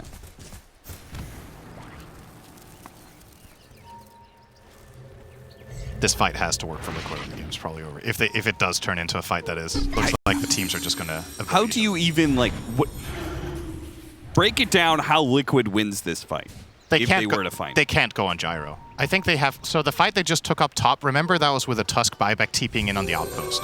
Yeah. So if they can get that entry into the fight again and kill Tusk first, this is not the way they want to fight to start off the season. There's no fight. Yeah, I think Roar and kill Tusk, and then try to... I think hard committing on Gyro is going to be the wrong idea, so do your best to somewhat mitigate the damage that he does with clever movement, and then ideally you kill the Hoodwink as well if possible. Well, but you're set up. Chance. They're trying to blow up the Beastmaster and not let him get off a Roar. It doesn't work at all. Mickey pops BKB and Stonegaze. Again, they're doing this without their primary damage dealer in Satanic. Satanic worked his way through the bottom lane and now is trying to zoom his way up here, but it's pretty delayed. They're already losing so many heroes. Team Spirit split up so much and it feels so unnecessary. All right, here's your answer to your question. What Liquid needs to do is to bait Satanic to go bottom alone and then kill his team top. I mean, he was starting to work on the base, so in fairness, if they hadn't been caught there, maybe that could have been good, but yeah, I'm kind of with you. Why not just go together? Like, can they actually even lose this fight in the enemy base? The conditions of what needs to happen is really, really specific. I think maybe Spirit might have been caught off guard by the Dusa BKB there. Maybe they thought they had more of a play than they did. But it was the Beastmaster initially. And now without a supporting cast, they're going to try and take away this Aegis from Satanic. But god damn! They did not do that. Malik just destroyed them. Mana Void pops Liquid, destroys the Dusa and the Shadow Demon, then clean up Saberlight on top of that one. So much for taking away the Aegis. Dude, that Mana Void AoE is so unreal to watch. We talked about it last AM game we cast as well. The fact that that's 800 radius when you have the talent. Absurd. It's so huge compared to the 100, 200 it used to be back in our day. Back in the good old days. Mission failed, Team Liquid. And here comes trouble. Believe. Satanic is running down mid with 2 items in his backpack. Now, if he were Techies, this game would be over. True. He is not Techies, and therefore he only has 5 active items instead of 7. Now he's going to swap out his boots now that he's arrived at his destination. Put in those that Aghanim Scepter. Get to work. There's 2 naked lanes now. And you would imagine after those 2 lanes that he might not be done. Could be thinking about top next. Maybe he'll go top first. No, he will inch down toward bottom. Fine with Laurel. And this is 2 full lanes. Alright, they'll glyph. There's still plenty of time on this Aegis, so it's not like you're going to outlast that one. No. Satanic will kill both waves. Well, I can't use kind of early here. Disruption, Gorgon's Grasp. Good damage. Man, that is pretty impressive. Okay, the first life goes down without much of a fight. They got a Wukong's command on the side as well, catching Malik inside of it. Malik, he'll get out of it. Snowball pickup. Good pickup. Now the Snowball's going in deep, though. Is that going to be any good for them? They have the Roar still. Saberlight. All right, it's good. All right, Nisha. Oh, Jesus, the Mana Void. It just doesn't stop. Mercy, Malik. Mercy. Okay, he's back into it, chasing after Saberlight, who's going to get bonked by the missile. Buyback from Mickey. Can they handle Satanic? Satanic is going to relent. He is not going to try and end the game here. Going to give Malik a 3rd opportunity to hit a Mana Void that ends the game. He's also very safe himself. What a tough hero to kill. Crimson Halberd AM with Manta. He's 40 armor, all that magic resist. Bro, go the Ags. Yeah. Come on, man. He might not. I mean, honestly, with how these fights are going so far, I think MKB is probably just better. He gets so much freedom in the fights to hit the Dusa. Think how cool it would look. All right. Not the best Manta usage. got the roar. Not the best spell shield usage. And he's almost out of mana. They got the Shadow Demon Purge on him. We're good All right, to go. there are a couple of things that could have gone better for him there, so they do kill him. All right. Liquid, keep it alive. Radiant's Get top a tower bunch of is gold under back attack. to Mickey, who needed it after having to use his buyback. Yeah. It was kind of cool to see in that fight, by the way. They blink Roar Satanic, and he immediately gets blink saved by the Tusk, and then they snowball all the way to the tier 4s. And that's actually a really good position for Satanic, because he's just in the middle of the entire enemy team. Yeah. Pops BKB, Flat Cannon, and just kills all of them together with the AM. So Liquid cannot afford to set up that situation once more. Foxy will get the shard. Is that good against anything here? Can we remove Puck Silence? Yeah. Such a specific situation that needs to be for that to be relevant. I like this from Satanic. This is the obvious next choice. Just get that Swift Blink. Then you don't need Tusk to bring you in. You just do it yourself. He's already eaten his Ags too. He's stupid rich. 35,000 net worth. 11-0-11 and 600 CS. Minute 37. Boy's a beast. Yeah. What were you this good at when you were 17? I don't think the immediate response I had in my head is not appropriate for broadcast. All right. Thank you. I was good at what any teenage boy was good at, you know? Feet. There it is. It's Oh, that's a good disruption. keeps on happening to Radiant Boxy. are scanning. Dire's bottom tower is under attack. I feel like the same question has occurred for the last 20 minutes. What do they do about the gyrocopter? And somehow the game is still going. May not be Dire's going for bottom much tower longer. is under attack. It's No. next Roshan, next Aegis, the final push to take Megas. It's also going to be really max slotted gyrocopter. I mean, you've already consumed your Ags. All that's left is like Moon Shard and Divine Rapiers. Moon Shard, Swift not Blink, cheap getting and the gear I Shard. need. I mean, but he's not going to buy the Shard. He will not spend gold on that. And now you've got the kick. So now you can isolate a hero. Dire's bottom tower is Yeah, under attack. find the Dusa, kick her back to AM, and be done with it. There it is. Spirit feel like they're strong enough to finish this. Could come back to bite them. They could have also just waited. The Roche's early spawn is in half a minute. Yeah, I think they're trying to make use of the Aghanim Scepter. Get a surprise pick off that could Okay. end the game, and they got the opportunity Oh, to the do so. coil, With nice. the coil snap Okay. into Malik. What a beautiful setup from Team Spirit. All right, That that's was good. perfect. That'll do. There is no way Mickey is anticipating that, and Shadow Demon was not nearby for the save. They weren't ready, and that's just game over in the blink of an eye. Insanely well-executed combination from Spirit will close out the game in style, as there is just very little they can do about the Gyrocopter. They can kill some other heroes. Those heroes do have buyback, though. And they're going to be joining Satanic, rejoining him in his push to end the game. Oh no! He thought he was going to be able to get away with the shard and the Boundless Strike, but he got kicked so far back away from his fountain. He's not making it far.